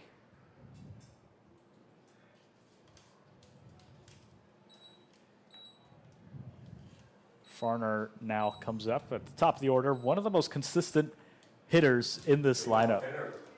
The most consistent one for sure. He has been lights out. That's the only grand slam in the league. That came last game. Open up the floodgates for Orlando, get them the Mercy Rule victory over the Land, and tonight he's continued that 1 for 2, has himself a walk as well. He's enjoying his start. First pitch to Farner, and yeah, you're right. I mean, he's been so productive at the plate as of lately.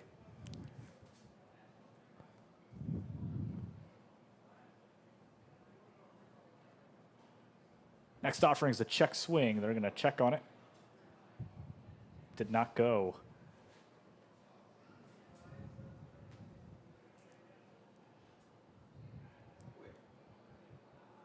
You've still got Mezzanotte at first base on the 2-0 count.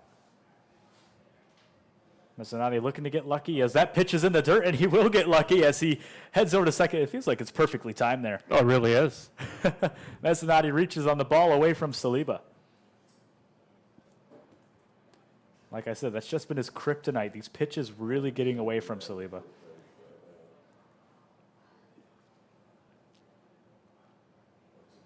Two away, runner on second for Farner. 12 for his last 21, 571 on the season, 10 RBI and a home run. Outstanding numbers. 3-0 is way behind him. No throw down the third. That almost hit him. I mean, that was way wild by Perry. And he bounced back perfectly for Saliba. He almost thought about taking a throw third. That was that brick wall we were talking about at the top of the show. It can bounce off, and when it gets a lucky bounce, it's pretty much right back where it came from. 3 balls and no strikes for Farner. Next offering in the dirt, and they'll walk him for runners on the corners. Snappers have the leading run on third, and a chance to break this game open with Robinson.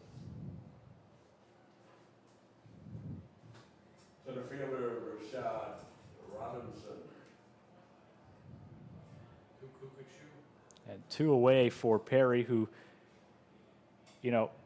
7 strikes, 8 balls, still 50-50 on where he's really throwing, but hasn't had the chance to settle into this game, but he's thrown into a very high-pressure situation. First pitch finds his zone for a strike, and he starts him off 0 for 1.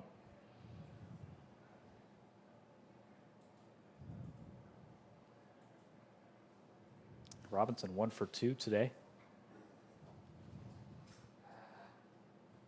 Next offering is a breaking pitch that almost caught Mezzanotte.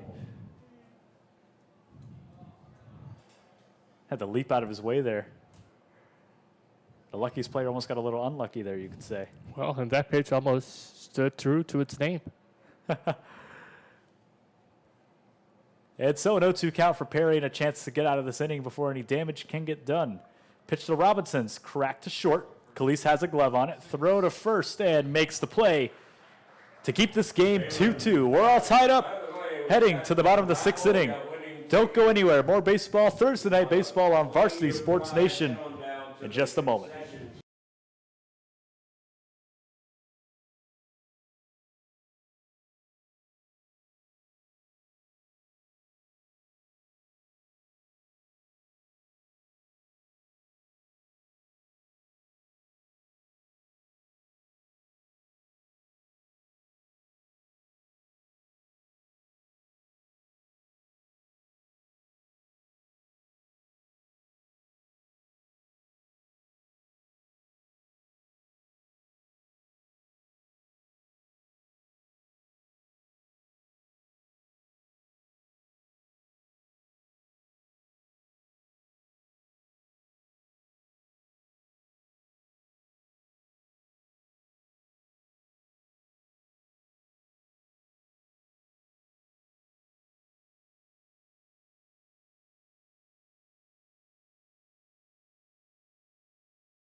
Twos all the way around here and all these frames. 2-2 the score, and it's been really back and forth for both these teams as Spiker will lead things off. Valley working well into this game. 70 pitches as the bunt is laid foul. Took a bad bounce right in front of third base. Didn't really land where he wanted it to. Makes it 0-1. Some work going in the Snappers bullpen once again. They were a little quiet out there for a second, but now it seems to heated back up.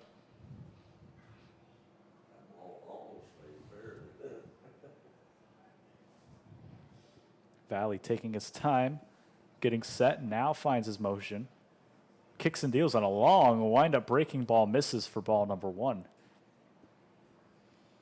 That was a different leg kick we saw at Valley today. Really long and lengthy wind-up there. Maybe trying something new, just trying to adjust his pitching rhythm. 1-1. Cracked foul and strike 2. You wonder if it has anything to do with fatigue. But if that was the case, I don't think they would send him out for yet another inning. A second start, bottom of the 6th. He's trying to go in deep.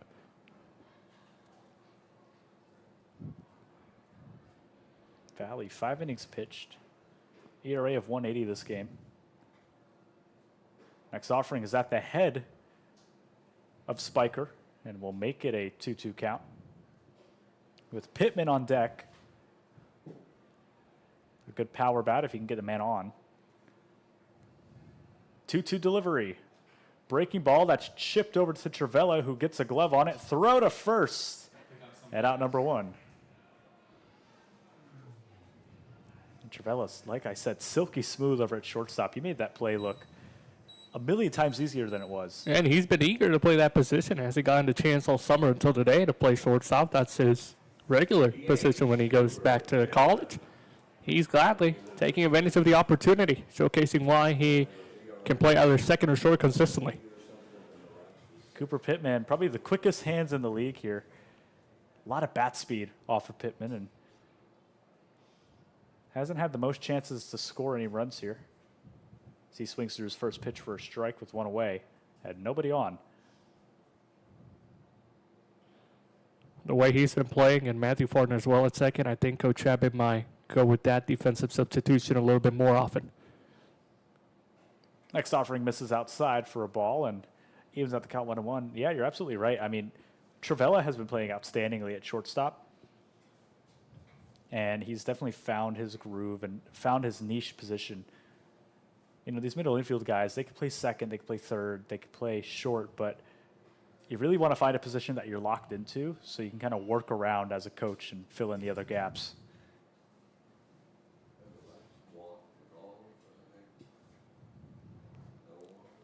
Pittman finds himself with a 1-2 count against Valley, who's working well into the 70s of his pitch count. Next offering is cracked down the right field line and hooking foul. And he'll try again with 2 strikes.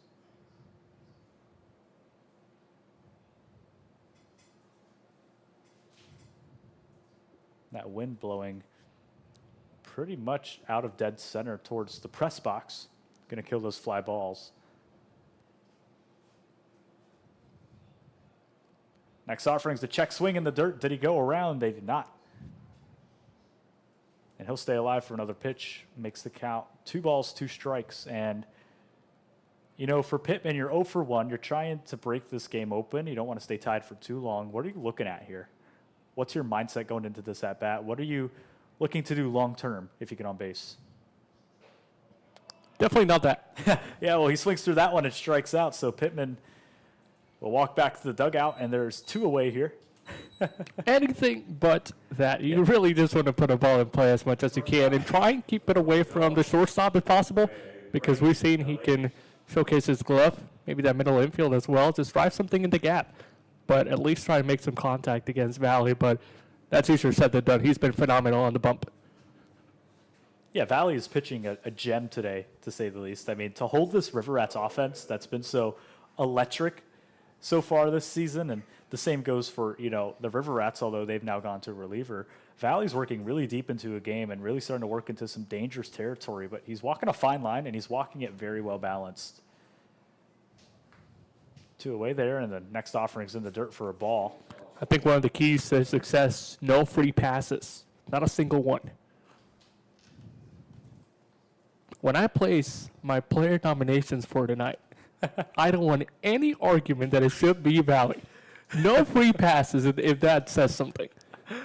Oh, well, Esteban, I don't know. You and I might get another argument in the group chat there. But you're absolutely right. Valley has been pitching fantastic this game, and no doubt in the running.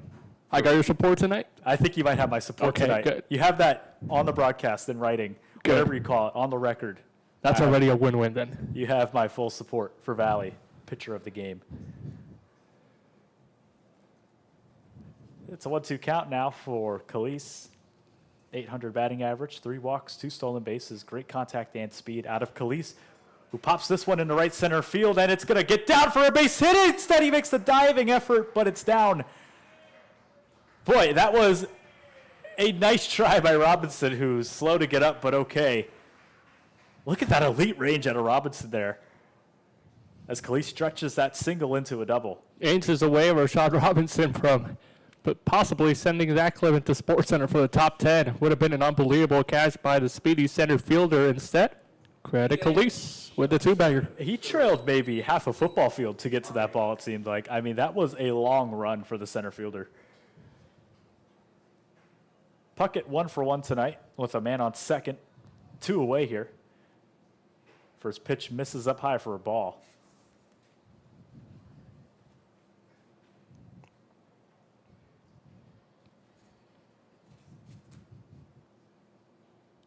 Certainly shook Valley a little bit, as He checks the runner at second, now fires his next offering, misses in the same spot for ball number 2. Robinson could already hear Scott Van Pelt showing that play possibly. He's like, okay, come on. A couple inches away. And you can't be too bad about that one, you know. That was a great effort, and he knows it too, as that's a check swing for ball number 3. So starts him at 3-0. And yeah, definitely a Sports Center caliber play there. I mean, Last season, we legitimately had a top 10. playing it back in my head, I mean, what range there? I mean, in the leap in the air? Come on. Mm-hmm. That is awesome.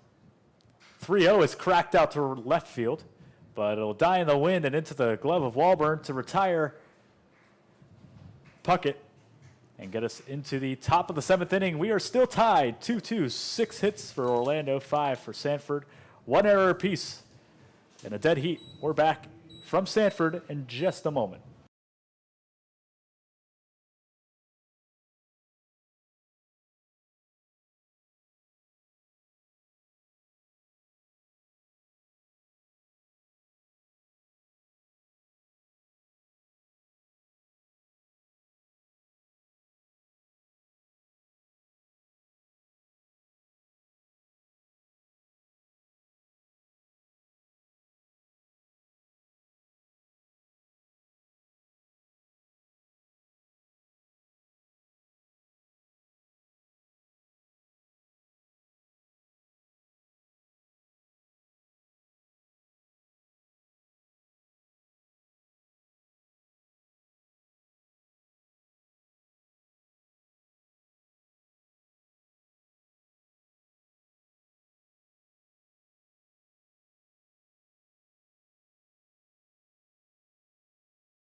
Wow, Leesburg exploded there.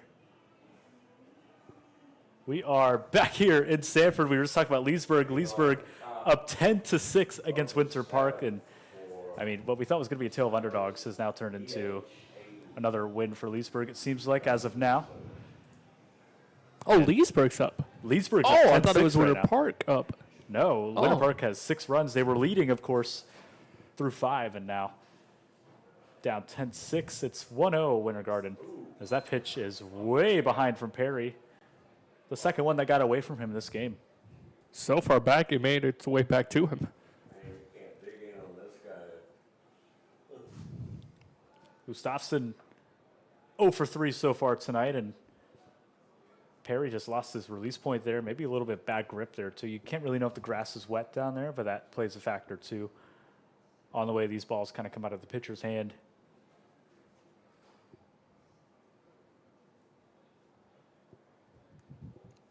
Still all tied up, 2-2. Next offering misses outside and makes it a 2-0.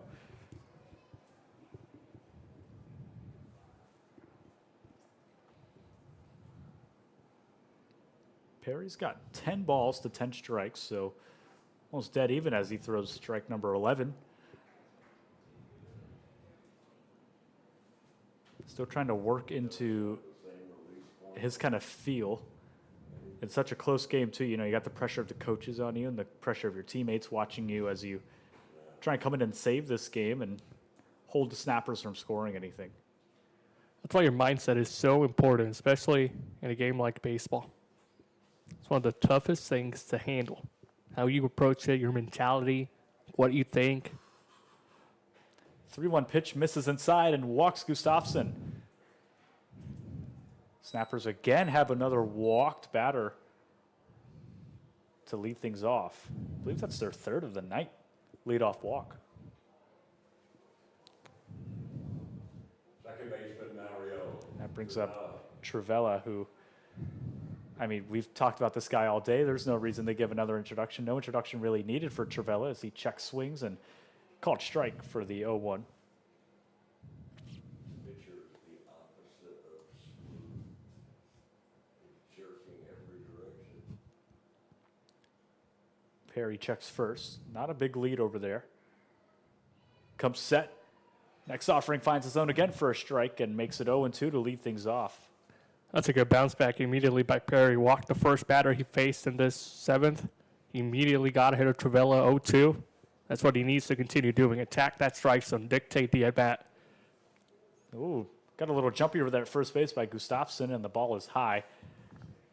Some looked like he wanted to take off running and in the last second stopped dead in his tracks. He would have had that one stolen, too. He read it off the pitcher.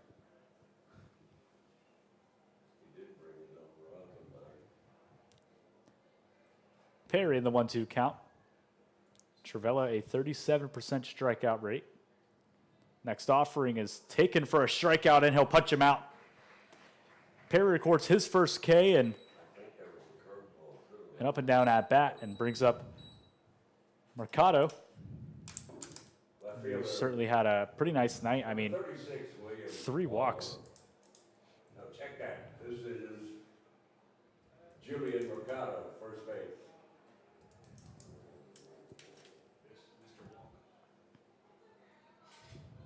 For Mercado, first pitch misses outside.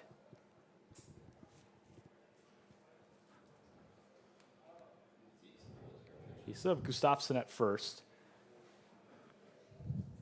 And looking to make another scoring opportunity for the Snappers. As the next offering is popped way high for Spiker. And they're going to run into foul territory. Saliba has a run on it towards the dugout, into the dugout fencing, and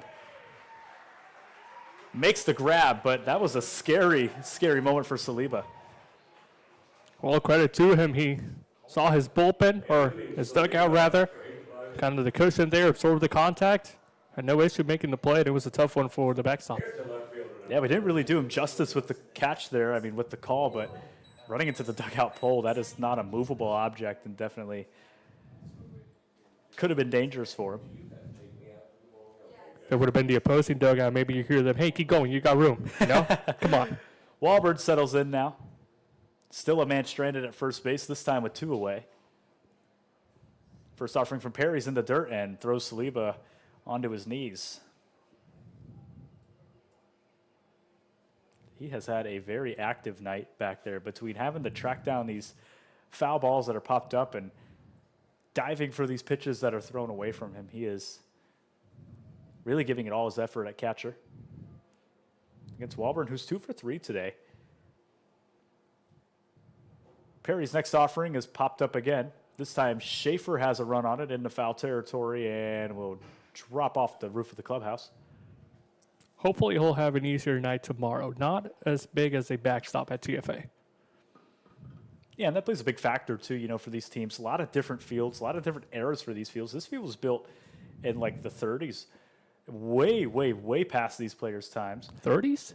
Wow. Yeah, way back. Babe Ruth and Ted Williams both played here in spring training, if that gives you any sort of idea of how long ago this field was built. Jackie Robinson was set to make his debut here until he made it in Daytona just a day later. It holds up pretty nicely then. That's crazy. The city of Sanford did a good job of taking care of it too, refurbishing it just a couple years ago with $2 million. That always helps, a couple million. It still retains its old charm too, same shape and walls. And if you really take the time to walk around here, you'll see some things that don't look too modern, to say the least. 6 years away. No, my math is not mathing. 5 years away from 100 is ridiculous. It's definitely getting up there, and you know it shows its age and ways, but still timeless. So this is roped in the left field towards the bullpen and foul. Keeps the count 2-2 for Wahlberg. Yeah, I'm still stuck on 2024.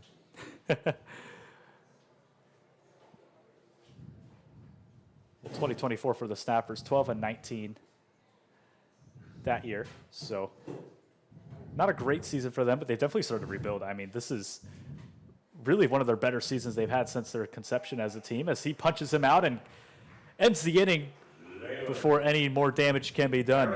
So Perry gets 2 strikeouts this inning and finally starts to find his footing. We stay 2-2 into the bottom of the 7th.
New pitcher on the mound for the Snappers. Valley tapping out of this game after, I mean, a great outing for Valley. As he gets set, and Brzezinski now has to kind of readjust to a new pitcher, you know. As a catcher, you don't really get a chance to catch too many hitters, as this is Joey Whitig from San Diego. Third baseman, number 6. Coming to pitch for his first time. A left-hander. Really taking his time to get set up here in a very close game, 2-2.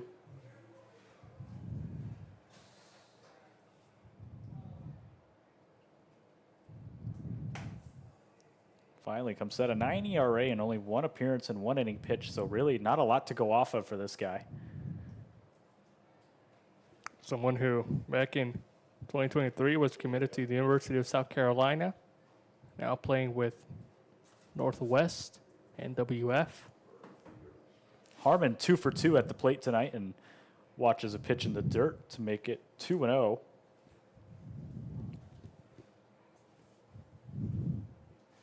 South Carolina has a nice ring to it.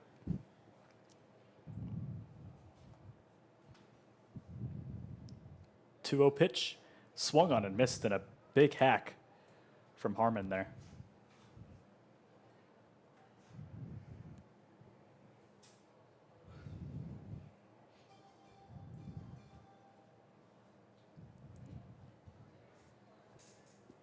Now the 2-1 from Whitig. Swung on and missed and brings him back all the way around to 2-2. It's always nice to see a pitcher work that count back. You know, you start down 3-0 or in this case 2-0, and just to walk him back with some strikes and really get him swinging and chasing like that is great as a pitcher. Swung on and missed, and Whiting leads off with a strikeout on Dawson Harmon, who has been hot this season. And definitely one to put in your pocket. Good souvenir to take home that you struck out Dawson Harmon. That's quite the way for Joey Wittig to make his entrance to the ball game. Extremely happy he'll be after that one. He'll be even more so if he's able to retire Lopez and the 3-2 up of him and Mock in 1-2-3 fashion. Lopez 0 for 1 today, but has gotten on base. Faces Whiting for the first time, who throws him inside, and a close pitch there right at the knees for Lopez. It's a tough part of the lineup for Wittig to face as well, especially coming in. You got 3, 4, and 5 of a team that could really swing the bats. Whiting delivers again inside. As we start to see kind of a theme with his pitches. Can't really, pitching to the outside on right-handed batters, but that's way inside on the left-handed batters. Trevella is the shortstop. 2-0 is cracked foul, and they'll reset and do it again, this time with 1 strike on the board.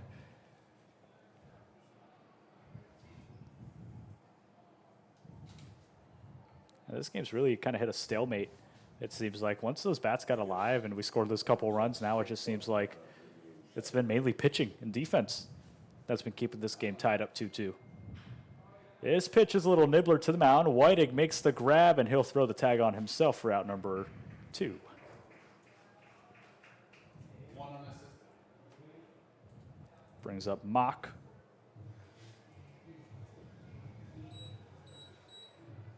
Left fielder number 3, Dawson Mock. 682 on base percentage and OPS of 1.409.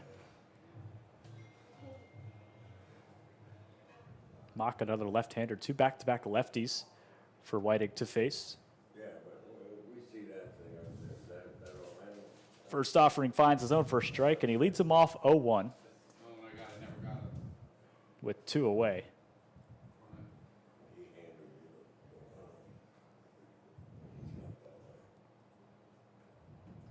Next offering. Swung on and missed a big hack there for 0-2. That's why Wittig has been so successful in the first 2 batters he's faced. Attacking the strike zone, getting ahead. It's worked out so far early on. So Whiting already with the 0-2, now swings through it and punches him out. Looks like it was actually a foul ball off the tip of the bat. You don't really hear that up here, but it was still a big swing and a lot of power through that one. But now Whiting looking to punch him out with 2 strikes.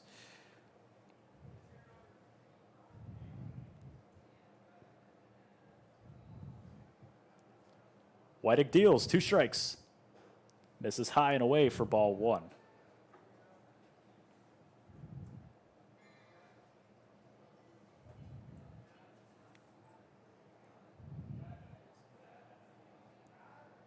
Now Nod still took a deep breath there as he delivers this next pitch. It's grounded to short. Trevella gets the glove on it. Throw to first long, and he's safe. People underestimate how long that throw actually is. That was a good try there by Trevella. Well, weekly hit to Trevella, not much he could do. Besides what he did, take care of it, field it, throw a kid into first, but when you have speed like Dawson Mock, you can beat that out. First baseman Bruno Schaefer. Brings up Schaefer with a man on first base and 2-way.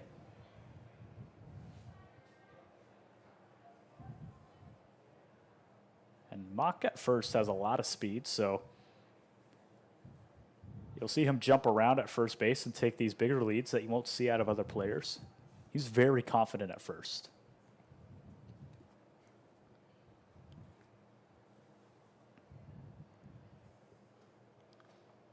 He's set up 1-0. Whiting throws. Mock will take off for second and slide in there safe as the ball got away and head towards the backstop. Przinski was able to pick it up and stop it from bouncing. But now the Rats have a runner in scoring position.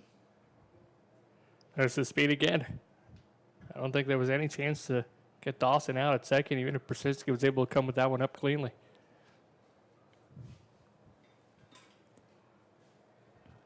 Schaefer has a 2-0 count.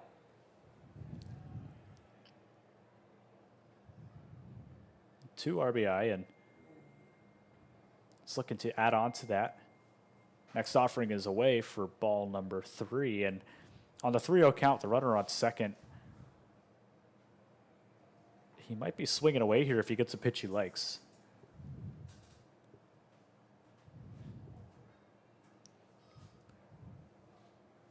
.30 from Whiting as he checks second base for a long while. Mock is jumping around, really toying with him. The 3-0 finds his own for strike number 1. Mock is certainly having fun out there at second base. Oh, yeah. Whiting was taking a long look at him, and he was just bouncing back and forth. Put some pressure on the pitcher. Let him feel you. Brzezinski calls time, and we'll go talk to Whiting.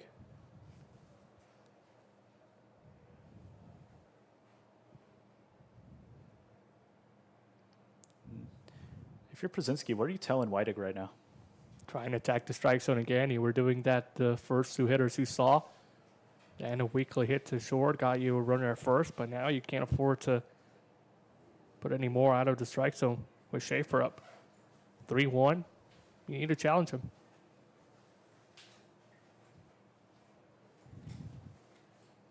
So with that, Whiting will hang, and now comes set. 3-1-2. Schaefer finds the zone and runs the count full, and now has a chance to get out of this inning quick. Probably heard me. You should go down there. Oh, yeah. You should go down there and catch. I was saying the other day, you should give me my own little league team. Little snaps, I'll call them. 2 away and a 3-2 count. Whiting again looking at Mock, just toying with him. Now throws. Runner takes off. The throw is going to be down the right field line, and that's a foul ball. It was a really close play there, but the home plate umpire signal foul as it just hooked around the base. Esteban, your heart about dropped. Oh. Whew. I think everyone's did. That was so close. It would have been executed perfectly by Schaefer. I'm nervous to see Mock at second playing. Then on top of that, that one's so close, wrong side of the pole by an inch. Oof. Mock was just about ready to head home. Whiting again the 3-2, all tied up, 2 away and a runner on second. Whiting checks second, Mock toying with him, kicks again, and just misses his own. They're going to punch him out.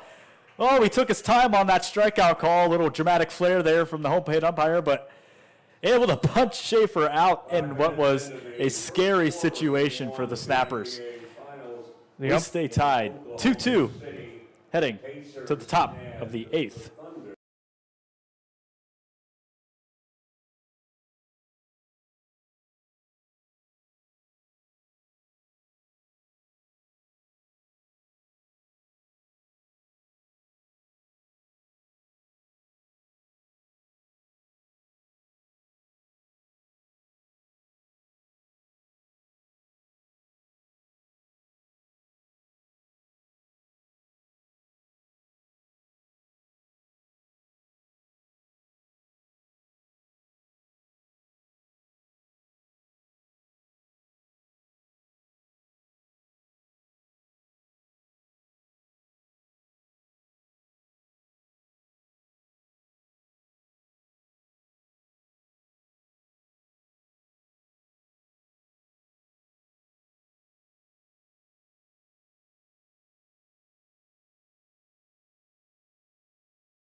Blake Fields up here to lead off after a big scoring opportunity for the River Rats that ended in kind of heartbreaking fashion, you know, rip it down the line. It was just called foul. Kind of had everybody out of their seats. Had me out of mine. That's for sure. What was that? There waves the music, we're good. New pitcher on the mound for the River Rats. And, you know, to come in this late in the game, you're still tied. We've been kind of bouncing that whole idea back and forth. It's Nicholas Davidson coming in. He's actually in the portal right now and trying to showcase some stuff out of Winter Springs. Good day for him to pitch. We got a couple scouts in attendance, so why not? 6.75 ERA and 2 innings pitched, 2 strikeouts and a walk as he comes in to maybe get the save this game. Fields 0 for 2 today and in the 2-1 count. That pitch is just a little blooper. Back to the mound, throw to first, and Davidson able to make the grab. I want to thank the good people at PDQ Restaurant out One away here. You know, that play is sometimes tougher than it seems for pitchers. You think it's so routine, but at times it's really not, and Davidson did a good job to take care of it. That was one of those balls that was hit in one of those pockets like we talked about earlier. Just tough spot for anybody to really get to, but he did a good job of actually getting to it and making the grab. Didn't hesitate on it. John Lester could never. Here's Mezzanotte, 1 for 3, and just a bucket full of luck for him as he fouls that one off the check swing. I thought it was going to be another slow roller to third, and he was going to beat it out somehow. Yeah, I wouldn't be surprised, you know, with Mezzanotte. Did you see him go like this? I didn't either. Beat out a routine ground ball to second base that got through the legs of Spiker. Another one to Spiker. This time Spiker makes the sliding grab, but he has a little hobble to him, but he makes the throw. And I think his luck ran out on that one, but a great play by Daniel Spiker. It was Mezzanotte 1, Spiker 0. Now we're all tied up. Each of them, they got 1. He had a little stutter there on his throw just to readjust his footing, took his time on it. He knew how much time he had with Mezzanotte going down the first base line.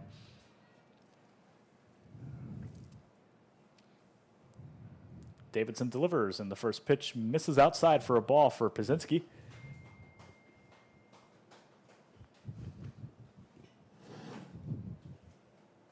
Next offering already is cracked again. Spiker, a good glove on it, makes the throw to first.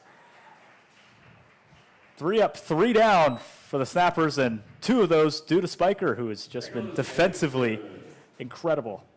We stay tied 2-2, heading to the bottom of the 8th.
Cameron King coming into a game that's, coming to a close, 2-2, bottom of the 8th. Really starting to become crunch time for both of these teams to get a run on the board and take the edge. First pitch to King. It's a two-seamer that finds his own for strike one. Had a good break on it, too. A lot of speed, a lot of movement. Whiteegg has an inning under his belt and hasn't allowed any runs there. So that pitch misses for a ball. 14 strikes to 8 balls. His strike-to-ball ratio is about, almost 50% there. Are you a good math guy? Terrible math guy, but when it comes to baseball, you start to kind of know these things, I guess. I was more of a science guy. What about you? I was more of a sports management guy. Well, I liked lunch. That was a good class. Next pitch is cracked the other way and foul, pretty much right where that line shot that would have broken the game open was, just past the first baseman. King has a 1-2 count. 6 hits apiece, an error apiece, 2 runs apiece. A neck-and-neck battle between two titans of this league. Whiteegg fires the throw, and it's right back up the middle from Whiteegg, and a base hit for Cameron King to get on and lead things off with a single. King placed that right off the mound. It took a hop above Whiteegg. And they have a man aboard. That's a great piece of hitting by King. Nothing Whittick could do in the mound. Outstretched glove going the other way. His momentum carried him to the left side. That ball was hit just to his left. Brings up Saliba now. Man on first, nobody out, and the tie-breaking run at first base. Whiteegg takes his time from the windup. First pitch misses for a ball.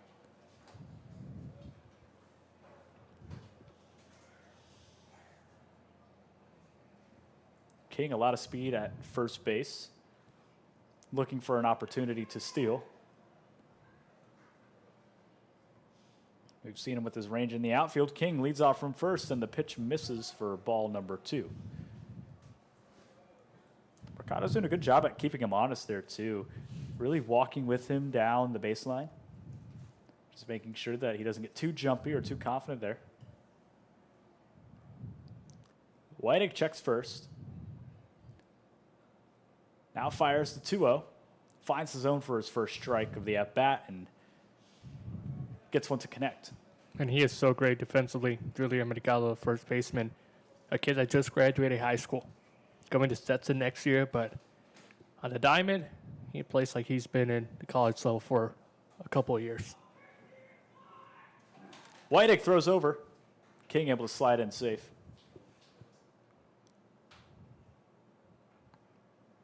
And he'll reset and do it again for the 2-1.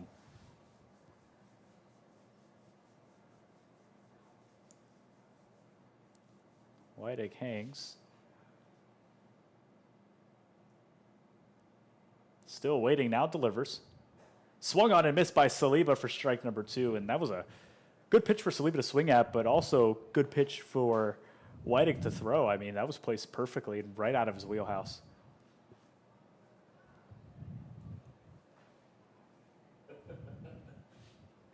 King still trails from first. Whiteegg takes a pitch, and he'll step off as, well, some fans start to get rowdy here on Thursday. Now he comes set. Whiteegg to deliver the 2-2 with a runner on first. Still taking his time, now kicks and deals. Swung on and missed, and he got Saliba on a pitch that was high up in the zone, and Saliba just couldn't get to it. You can tell that was the game plan for Whittick and head coach Terry Abbott. Attack Saliba upstairs. Make him chase. That's exactly what they did, and the catcher, after falling behind in the count, fell even further and now has a seat in the dugout. Now here's Spiker.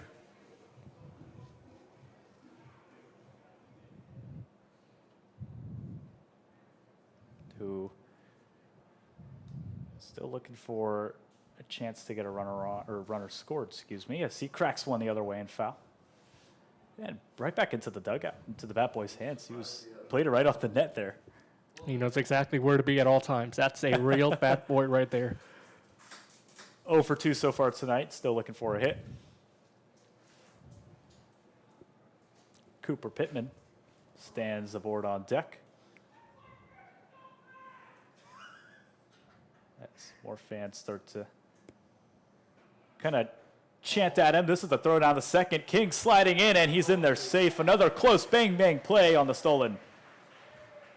And King's aboard in the runner in scoring position now for the River Rats. Austin Brzezinski almost had his second Scott steal of the season. Bang, bang play at second, just didn't go his way. Brzezinski had a great opportunity to punch him out there.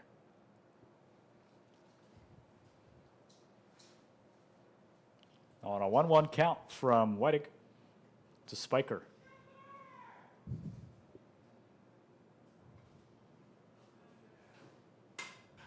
Cracked into left center field, and that's going to get down for a base hit. They're going to wave King around. There's not going to be a throw home, and this game is broken open 3-2.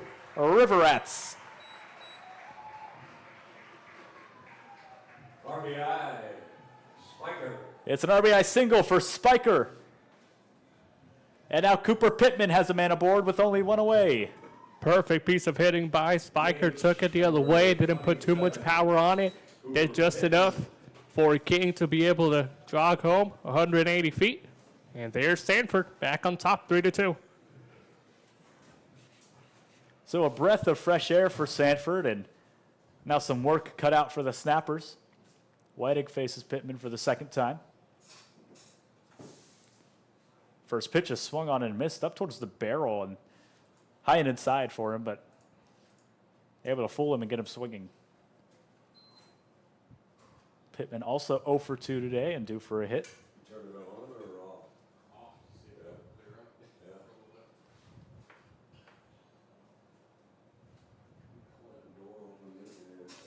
Whitig delivers, shows bunt, and took off running, but fouled it.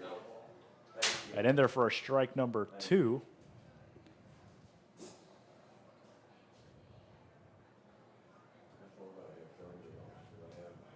I'm not sure. With Pittman down in the count, 0 for 2 with an 0-2 count. It's the second time this game that he's been in a pitcher's count. Whitig with the 0-2 and a runner on first. The breaking ball got him swinging and fouled right into the hands of Brzezinski and made the barehanded grab, a pretty impressive grab actually off the tip of the bat. And there's 2 away now. Shortstop, number 2, right. Release.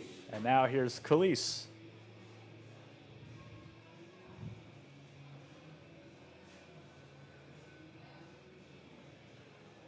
As Pittman falls 0 for 3, just a off day for him today. He had 2 hits against Winter Park last game. Runner takes off. Brzezinski's throw down the second is going to be late. He slides in there safely. And another stolen base on top of the run scored.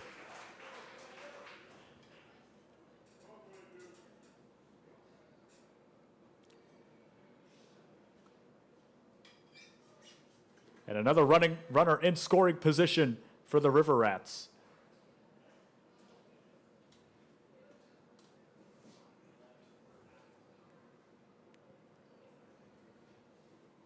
And if you're Whitig, you just got to throw these strikes as that pitch misses for a ball.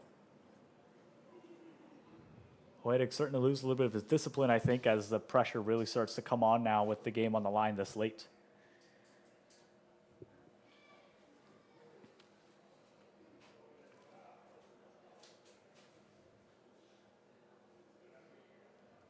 Tuoda Khalees is taken for a strike. Able to get the command going on that one and connect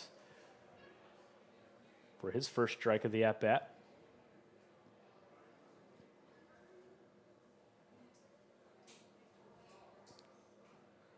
Checks the man on second, who gets a little jumpy on him again, just like how Mock was toying with him. Now makes the throw. It's grounded to short. Travella makes the grab, but he can't come up with it. The throw to first is not going to be in time, and he loses the ball. He can't find it. Here comes the runner to score, and the River Rats take a 2-run lead in the bottom of the 8th. 2 errors. E6 fielding, E6 throwing.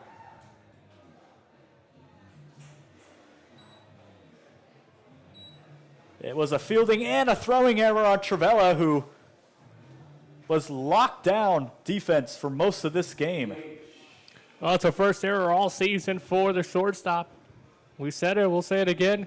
First time he's played that position tonight. Usually known for being the second baseman for the Snappers. Had a great night defensively so far, but that one's just not going his way. Meanwhile, Sanford will gladly take it. They take advantage, and they're up by 2. Now Coach will come out and talk to Whiting a little bit. Travella's 3rd error of the game, he had the obstruction call as well. That was Travella's 3rd error of this game. You saw the obstruction earlier where he tripped Harmon on that run around second. The E on the shortstop, yeah. He fumbled the ball and then threw it away. So for now, Whiting will stay in this game, but now has his eye on him, on coaches. No action in the bullpen yet for the Snappers. As Puckett comes up, who's 1 for 2 today. The left-hander hasn't produced a ton today, but was able to get on base with a hit earlier.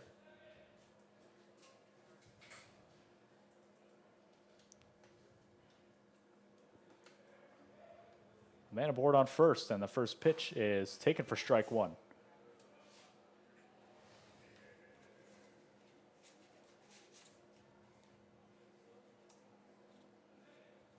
Calise has 2 stolen bases this year.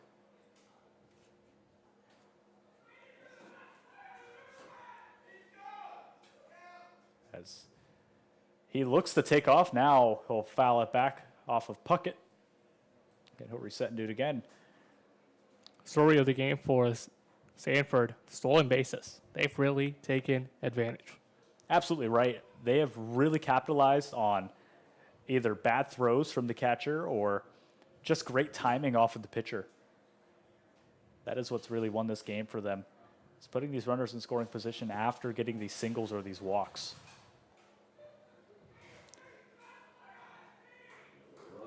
Puckett falls 0-2 in the count. Runner takes off. The throw is going to get away from Brzezinski, and he's up in the second.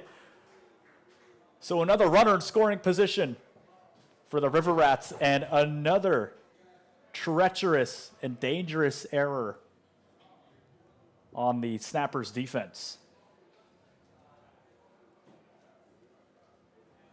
Calise is aboard on second base. Puckett with the 1-2 and 2 away in a 4-2 game.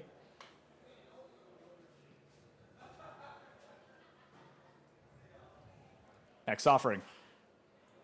Foul back left side and out of play.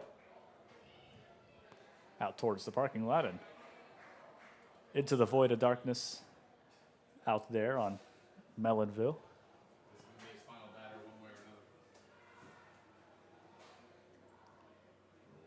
another. And what was locked down from Whiting for so long and now has really just started to crumple apart. Man on second, 1-2 to Puckett, who watches the ball in the dirt. Brzezinski able to smother it, and a good block.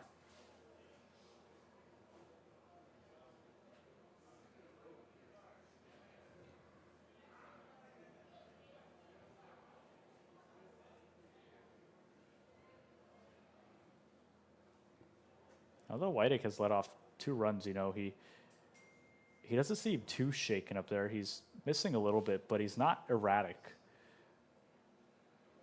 Next pitch is fouled back by Puckett. He only has to get one more out, and that's something that really helps him. Mentally, you're thinking just get one more. You know, this is where it becomes, you know, one of the longest at-bats of your life. You know, you're just trying to get through this at-bat. He's fouling them off. You're thinking, what am I doing wrong? Just trying to force Puckett kind of into an error of sorts. Lighting set again. The 2-2 to Puckett is a breaking ball that misses the zone and runs the count full. And honestly, Wittig hasn't done much wrong. He's gotten 5 outs, an inning and 2/3. He struck out 4. 4 of those 5 outs, he's gotten himself. He has no reason to blame himself for this. You know, this is all in the defense as far as the run scores goes. As this pitch to Puckett is swung on and missed, and he punches him out and gets out of the inning. But not before the damage is done. 4-2 your score as we head to the top of the 9th. Waiting for the Snappers to answer back from Sanford.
Snappers looking to answer back, a 2-run deficit, 4-2. In the top of the 9th inning, their last opportunity to keep this game going.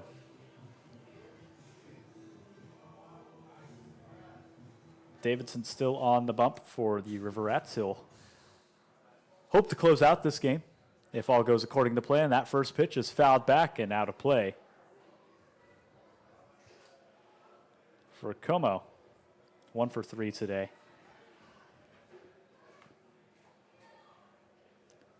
Lefty Davidson works into his windup, and this is cracked out to center. King on the run, making the grab mid-center field for out number 1. You saw the approach by Como, just trying to be aggressive. Swung at the first pitch, fouled it off. Swung at the second, flew out. 39. Matthew Farner. So now Farner at the top of the lineup. 2 at-bats and a run and a hit today. 2 walks. Really not a bad night for Farner, you know, just has to make some sort of connection here in order to keep this game alive.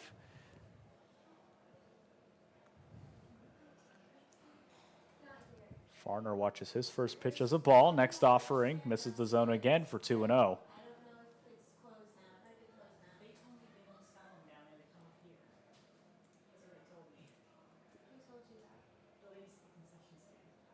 Next offering is taken for a strike, and Davidson finally finds the zone for 1.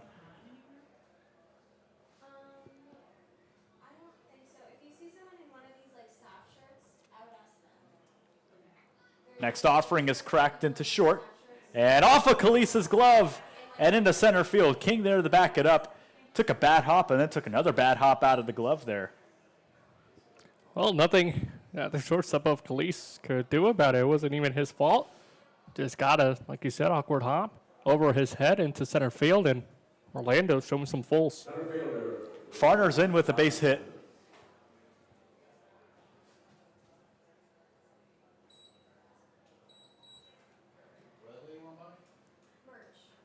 That brings up Robinson. First pitch is taken for a strike, and the tying run at the plate now. Well, I'm pretty sure it was open today. Or it was supposed to be open today. Davidson, the lefty, comes set once more. With one away and a runner on first, throws a pitch up high for a ball. Where is it when it's open? On the concourse? Yeah. Davidson just needs 2 outs in order to close out this game and put another River Rats W in the books. But for the Snappers, they're just looking to keep it going and kind of show what they can do. You know, this is the first time that these teams have played together this season. And we've seen a lot of promise out of both of them. Definitely 2 high-caliber teams. And an anticipated matchup for them. That pitch misses and makes the count 2-2.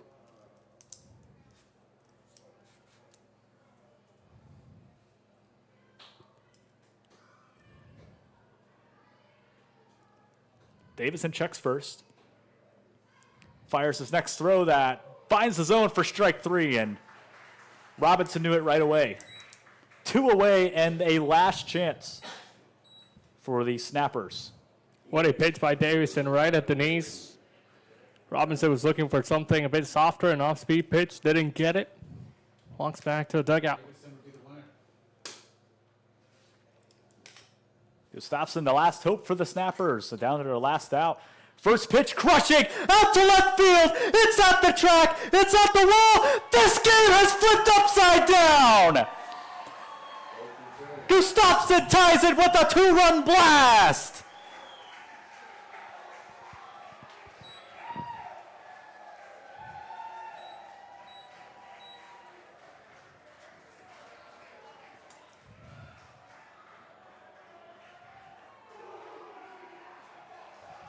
It's the first home run led off by Davidson.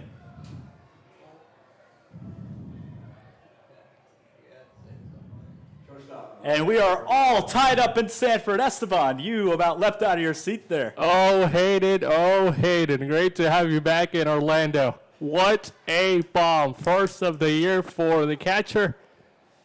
Got an injury, at least on the defensive thing, but he made no mistake with that one. Crushed it all the way to the left field side.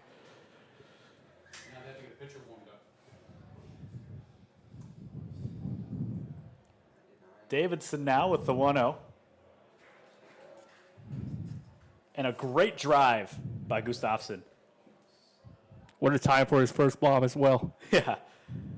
A clutch moment there. And Davidson now just trying to get out of this inning. The 2-1 is taken for a strike.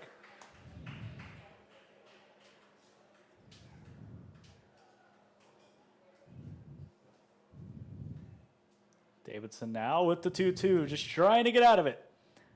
Next offering, fouled back, and he'll stay alive for one more pitch.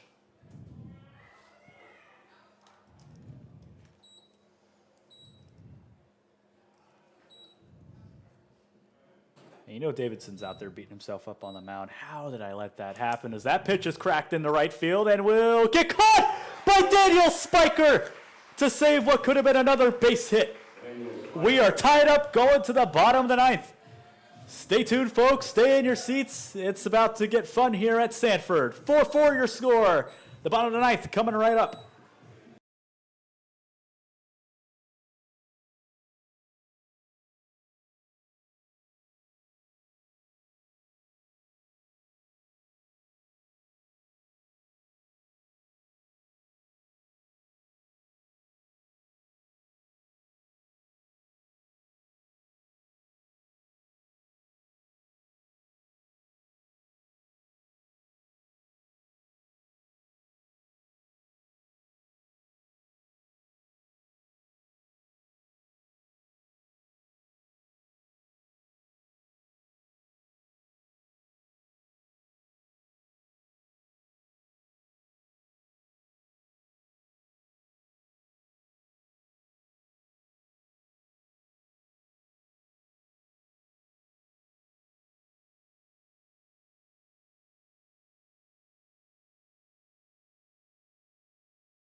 Bottom of the ninth.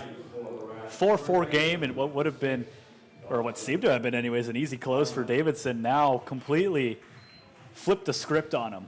Who would have thought? 2 away, all he needed was 1 more out by hitting Gustafson. He doesn't want to go home just yet. Garcia gets the nod to hopefully keep the River Rats bats at bay for at least half an inning. 3 innings pitched, 1 game, and a 3 ERA, but no game like this one really for Garcia under his belt.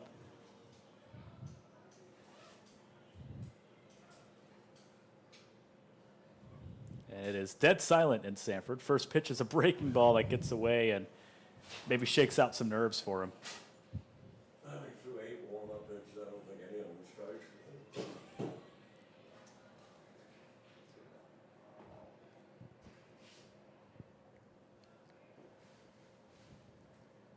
Next offering again misses for a ball to Harmon, who's 2 for 3 today. I got one of his warm-up pitches hitting the zone.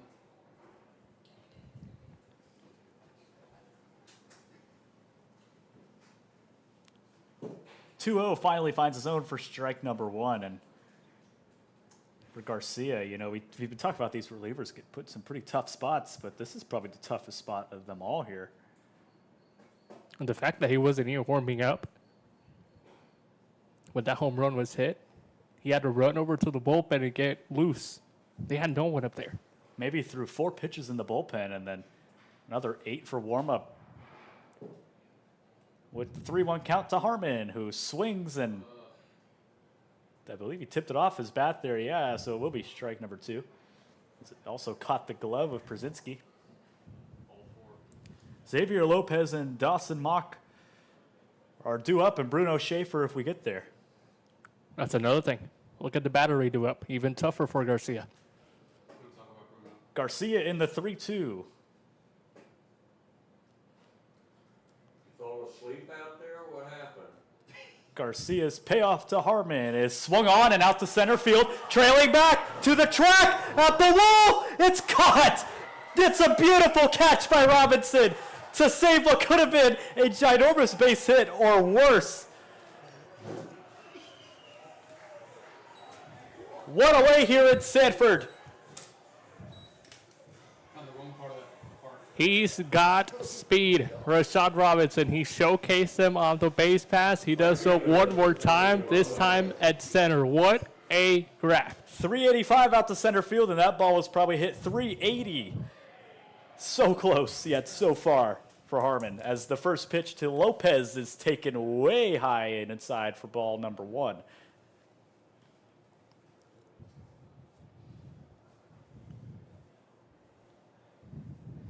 Next offering is up high for a ball and brings the count hitter friendly 2-0.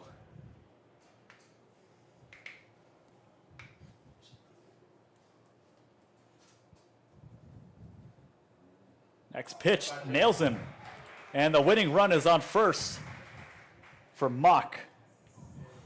Probably the guy who you want up to bat at this situation. The left fielder, number 3, Dawson. Big power, a lot of speed, Dawson Mock.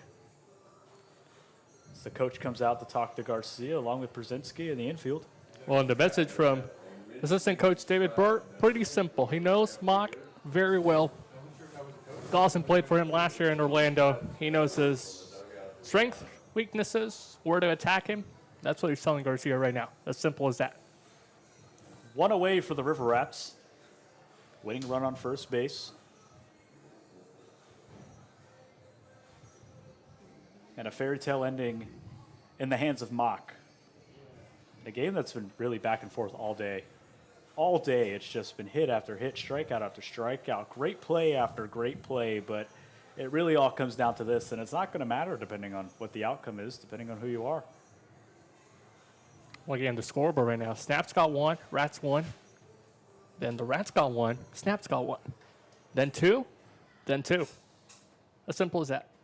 The left-hander Mock will settle in against the right-handed Garcia with a runner on first base, the first pitch taken for a strike.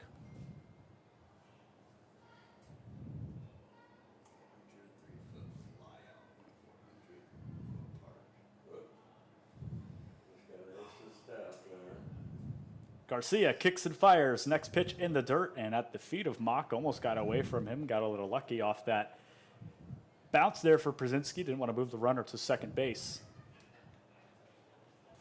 This thing's just got a little bit more tense here at Sanford. They thought they were going to close it out for the win, and now we're fighting for the win. 1-1. Taking it inside for a strike on Mock. One home run and 4 RBI. It's unbelievable. No team, neither one has led for more than an inning. That tells you how well matched up these two sides are.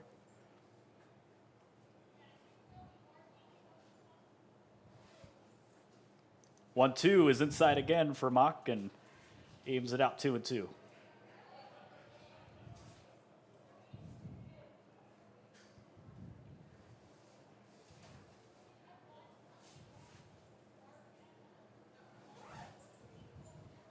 Checks first base. Now Garcia comes set. The 2-2 is up high and inside and runs the count full once again. Well, we saw a home run off the full count pitch of Gustafsson there to tie this game up. And for Mock, he hasn't been so lucky this game in the full count. As silence fills Sanford Memorial Stadium and a void of blackout towards the outfield, he throws to first and slides in there safe. 4-4, 1 away, bottom of the ninth for Mock.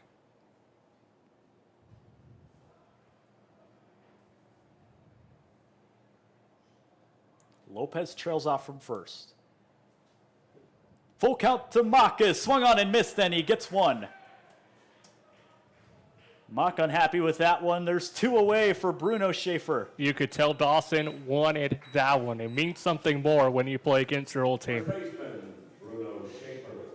Dawson Mock was the guy to do it there. He's got, the ambition and the will and the power.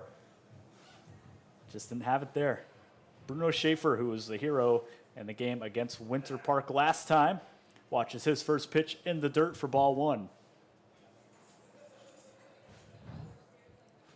Lopez still stranded at first base. He represents the winning run.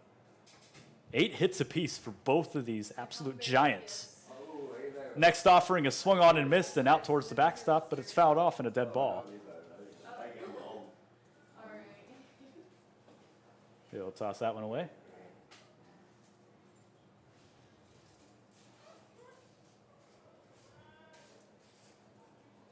Now he'll just really take his time. You want to be very selective on what you're throwing here, and you want to make sure you're 100% in the right headspace with whatever you're throwing. You don't want to give anything to Schaefer, who watches his next pitch outside for a ball and makes it 2-1 with 2 away.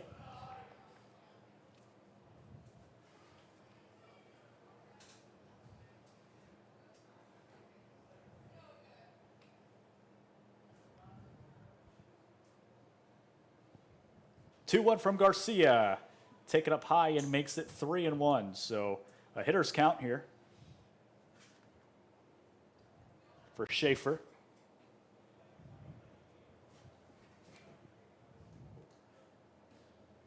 With 2 away. Trying to keep this game from going to extras. Inside, and he'll walk him. So 2-1 for the River Rats. And a big opportunity. Schaefer on first, Lopez on second, Cameron King, who's had his fair share of game-saving plays in center field, now has a chance for a game-saving play at the plate. Huge opportunity for him. Got a hit last at bat, came around to score. One of the go-ahead runs. He's got a chance to be the hero tonight. And home plate umpire is going to come talk to Coach Abbott there for just a second. Make sure everything is squared away. They must be discussing how many down visits they have left. Is this the second trip to the mound? This is, now it's just a discrepancy on how many mound visits they have. They only get a certain amount per game, and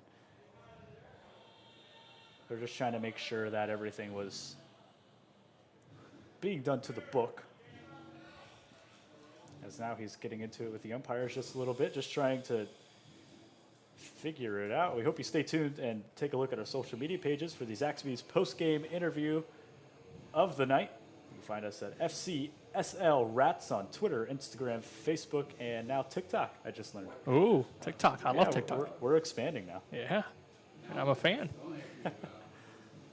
Camera King's still awaiting the hit. Is he the head coach? You know, I didn't think so. Assistant coach still getting into the umpires. He will not visit the mound, so I believe they're all out as of right now. Whether or not that was a fruitful conversation, to say the least, or maybe just a formality.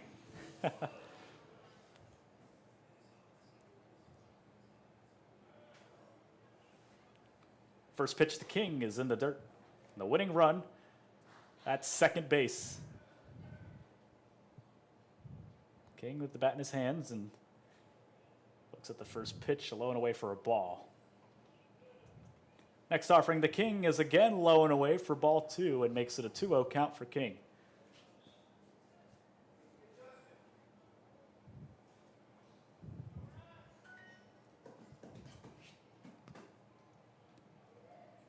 Next offering, the King is taken for a strike and makes it 2-1.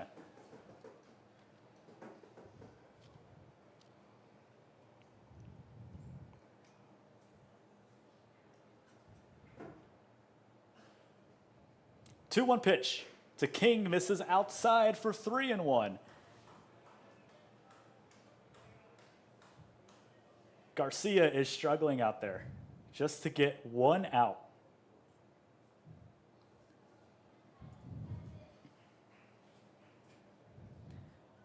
Garcia comes set, and the 3-1 pitch to King is inside, and they'll load up the bases with 2 away for Anthony Saliba.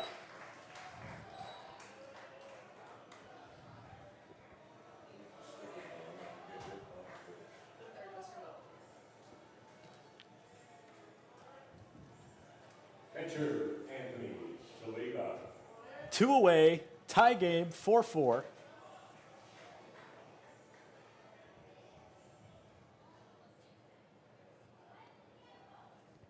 First pitch is swung on and fouled back. A little heart attack there. It's one of those pitches that just had that weird spin on it. Didn't look like it was going center field or way back into the parking lot. I thought it was going into the gap, right center. So it calls time. I actually thought about parking my car right there. Oh, And I did park it. I was like, you know what? Let me be smarter today. I moved it. we've all made that mistake here. You know, at all stadiums you park, you don't have to really worry about it at the major league stadium, but minor league and youth stadiums like this, you definitely got to worry about it.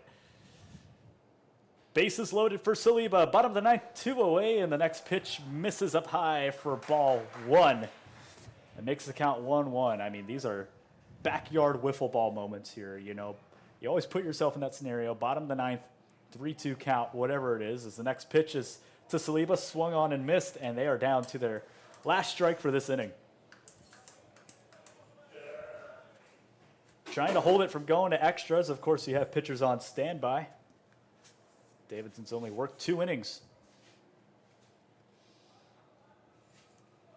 Better hope for a wild pitch, Anthony. Garcia waits the 1-2 from Garcia to Saliba, misses outside and evens out the count. 2-2.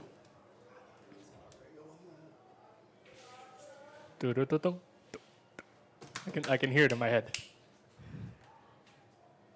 Garcia comes set again. The 2-2 is going to be caught by Brzezinski and punches him out. Garcia able to save what could have been an end-all be-all for the River Rats.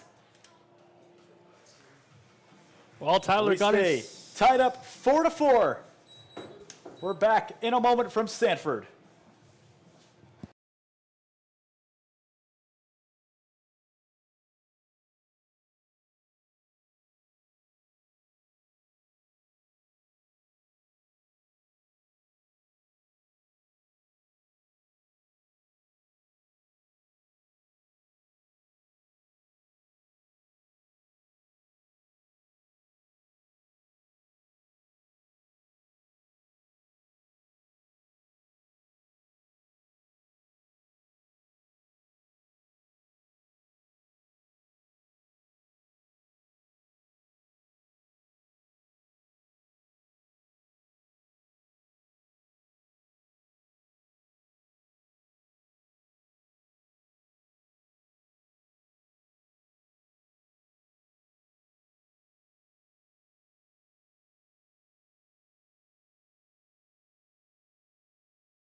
So per Florida League rules, Travella will stand aboard on second in extra bases, or excuse me, extra innings as the extra base runner. It's Mercado up to the plate. He's 0 for 1 today.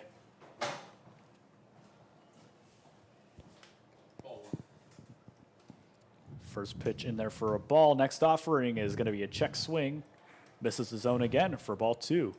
Already starting off with the 2-0. Brady Schwartzberg coming in, a guy who's just looking to throw strikes. 15 ERA, 3 innings pitched, and 2 strikeouts with 5 walks. And a game on the line now.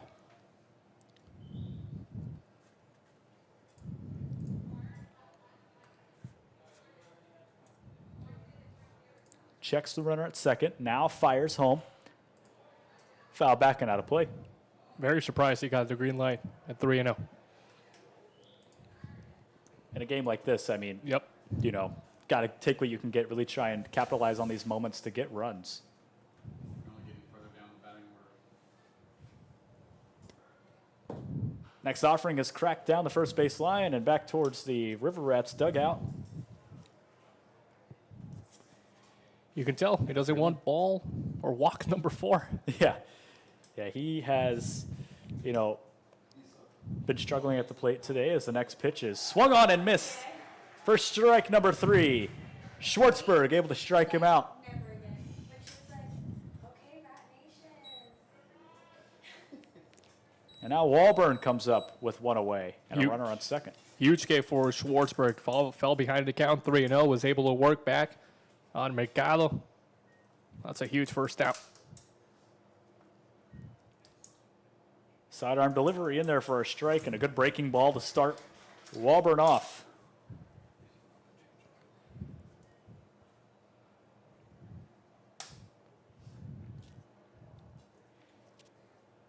Check second. Now fires again. The breaking pitch misses for ball number 1. It's always tough as a hitter, getting used to the sidearm motion, because you don't really see it too often. And then Yeah. once you do in extra innings, it catches you off guard. Definitely a rarity, I think, in baseball nowadays, although you see a lot of guys switching to it. This is cracked right back up the middle. Calise gets a glove on it. Throw to first in time, but it'll move the runner to third with 2 away. And here comes Fields. And yeah, you're right. That sidearm delivery definitely throws off your timing a little bit. You're seeing the ball at a different time in the pitcher's windup and then the pitcher's release. Definitely throws you off, but a lot more loft, too, when you get under it.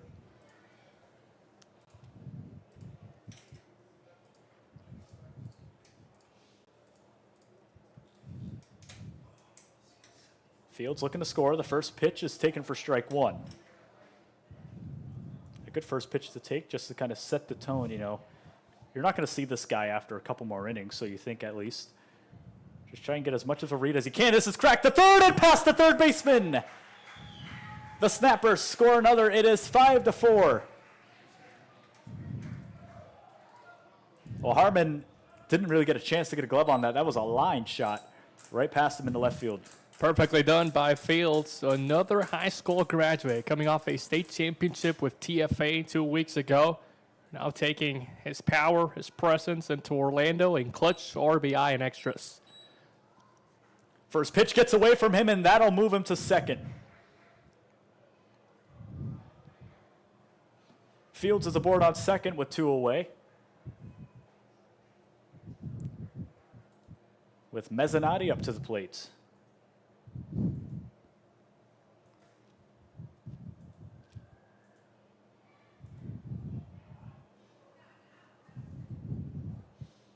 First pitch to Mezzanotte is cracked down the first base line and foul, but good barrel on it just a little early. A little early, weak contact as well. Couldn't quite get the barrel. Good bat speed and a good opportunity there.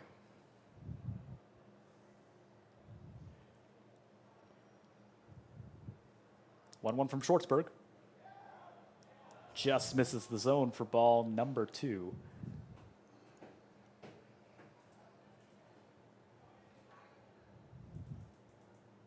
And it's starting to become crunch time for Schwartzberg. If he lets off a hit, that runner will score from second. This is popped up, foul territory. Saliba on it off the roof of the Snappers dugout. for strike number 2. Look at the kids all happy. Yeah, they'll go home with a souvenir, and school's out now, I think, for everybody, so not too bad that they're staying up this late here. I tried getting a souvenir yesterday at the Rays game. So close every single time. We were sitting first base side. They would throw the ball so close, but just not quite. I think it might be a little old, you know. I don't think that you're their target audience anymore. I would see them throwing it to adults, straight up. Schwartzberg with the 2-2 gets him to swing and grounds it first base side, but foul. You would see grown men steal it from kids as well, put their arms out. Be like, you couldn't catch it, but I did. I think I caught a foul ball once at a Braves spring training game, or maybe it was a home run. It might have been a foul ball. It was pretty deep. I was by the foul pole. Oh. Schwartzberg fires and runs the count full now.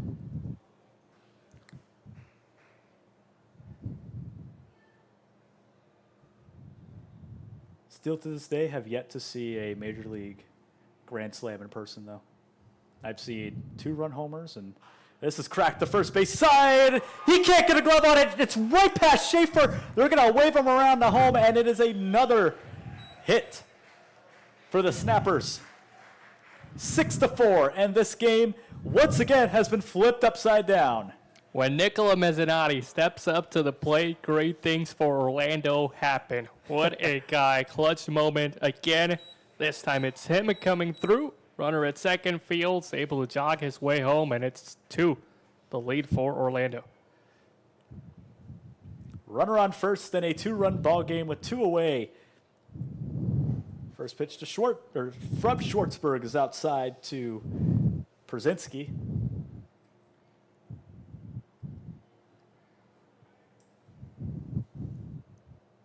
Next offering, breaking pitch that misses the zone for ball number 2, and a 2-0 to start Przinski off. It's a great moment if you're a Snappers fan to get Przinski hot. Great time for him to get his first base knock of the summer. Next offering is outside, and he starts Przinski off 3-0, and you have to wonder if maybe he's pitching around him a little bit. If I was him in the circle on the mound, I wouldn't be doing so. Look at his average right now. Przinski has been struggling. You have to attack him. Next offering finds the zone for a strike. Make it 3-1. Jesse Litch was ready to storm the mound. Yeah, he was not too happy about that one. He's going to watch that pitch in for a strike and works the count full with 2 away. So a chance for Schwartzberg to get out of it and get this River Rats offense out before they sit stagnant for too long.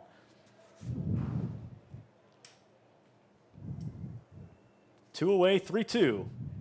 Swung on and missed, and Schwartzberg able to get him swinging out of this inning. 6-4 your score. We head to the bottom of the 10th for one more try for the River Rats. We're back in just a moment. Do not go anywhere.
Back in Sanford, a 2-run ball game and a chance for the River Rats to just try and hold on here. But the Snappers looking to close it out with Garcia. They put their trust in him. We'll put Manny Santana on second base as the pinch runner, or I guess the extra runner, I guess you could say. Free runners. That pitch is fouled back for strike number 1. You know, this is probably one of the closest contests we've seen this season so far between really any team in the league. And Esteban, I know you're holding on here. I'm really trying. Oh, that pitch just misses for a ball. Yeah, but it really goes to show you how well dominant and well prepped both of these teams are. They're really close. They're playing style. You look at the scoreboard. We talked about the close game, even on the hit column as well. That pitch is cracked into center field, and we'll find the center fielder for out number 1. Well, Esteban, looks like I'm going to have to leave you here with the bottom of the 10th inning. Do you think you can take it away? If you want me to. Yeah, you're going to have to. Our PA guy has seemed to vacated the building so late in this game, so I'm going to have to go pull some double duty. Oh, Esteban's going to take it away for us, I guess. So thank you, sir. A class act Esteban Velez from the Orlando Snappers. Do both if you think you can. I don't care. What is it? Do both if you think you can. I mean, I can, but it's just going to be. So Velez will step aside. We're going to try and do double duty here, I think. Man of many talents here. Why not? Having to make some adjustments. What's so late in the game, you know? The Rats like to vacate early.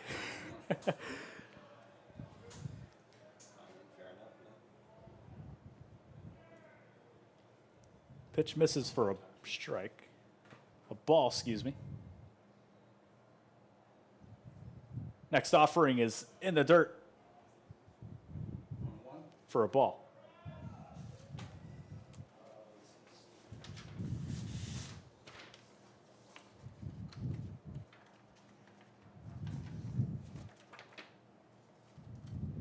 So Garcia comes set.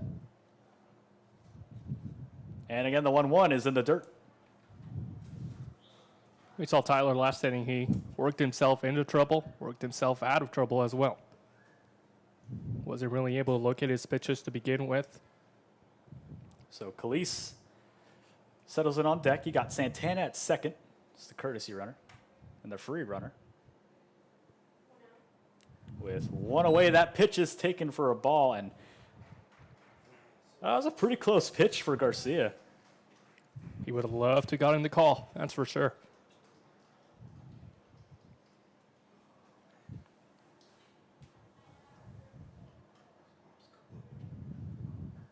Next offering. Finds the zone for a strike and runs the count full.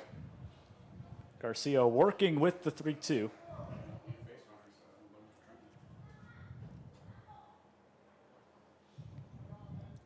He represents the tying run. That's Pittman right now. With 1 away, the next offering is taken up high for ball 4 and brings the winning run to the plate. That's Braden Calise.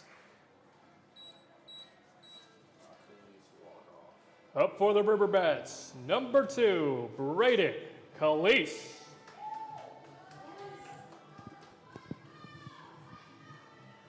Now for Rat Nation, you got Khalees. Let's go, Rat Nation. Yeah.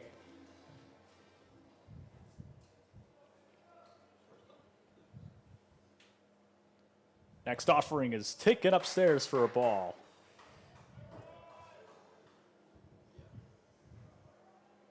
Tying run at first, winning run at the plate. That's Calise. 2 for 4 today and hitting 500 all day, hitting 800 all season. They try to check him at first base and he slides in there safe. That's risky for Umpersinski. That throw, Aaron Mills, your first baseman of Mercado, it is dangerous. Yeah, definitely a dangerous situation. He almost actually got the tag on him there. He almost came off the bag.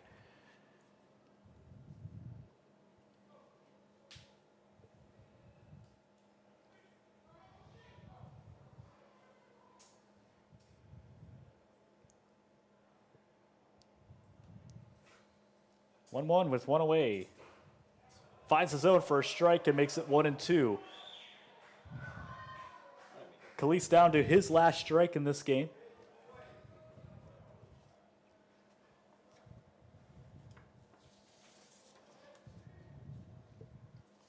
Garcia trying to get out of it and get the save.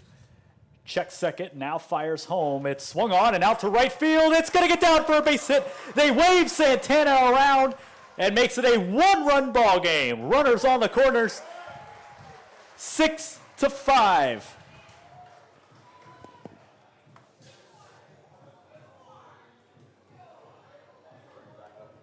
Number 7, Stewart Puckett. Well, that's Braden Khalees doing Braden Khalees things.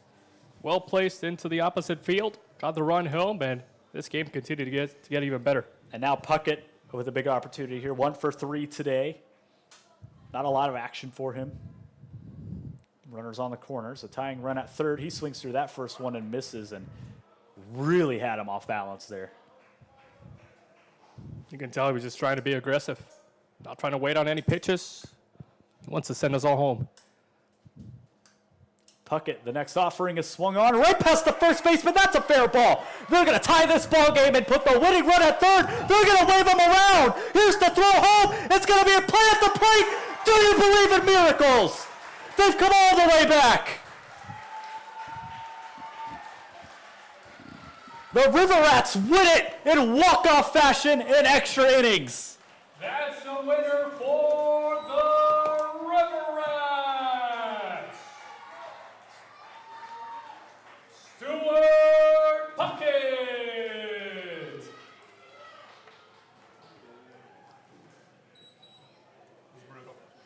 That'll do it for us at Sanford Memorial Stadium. I want to thank Esteban Velez for being the best broadcast partner, I think, in the business here. And we want to thank you all for watching on Varsity Sports Nation. Stay tuned for tomorrow. Game 2 of this series will take place in Orlando. Same place, same time. We'll see you next time.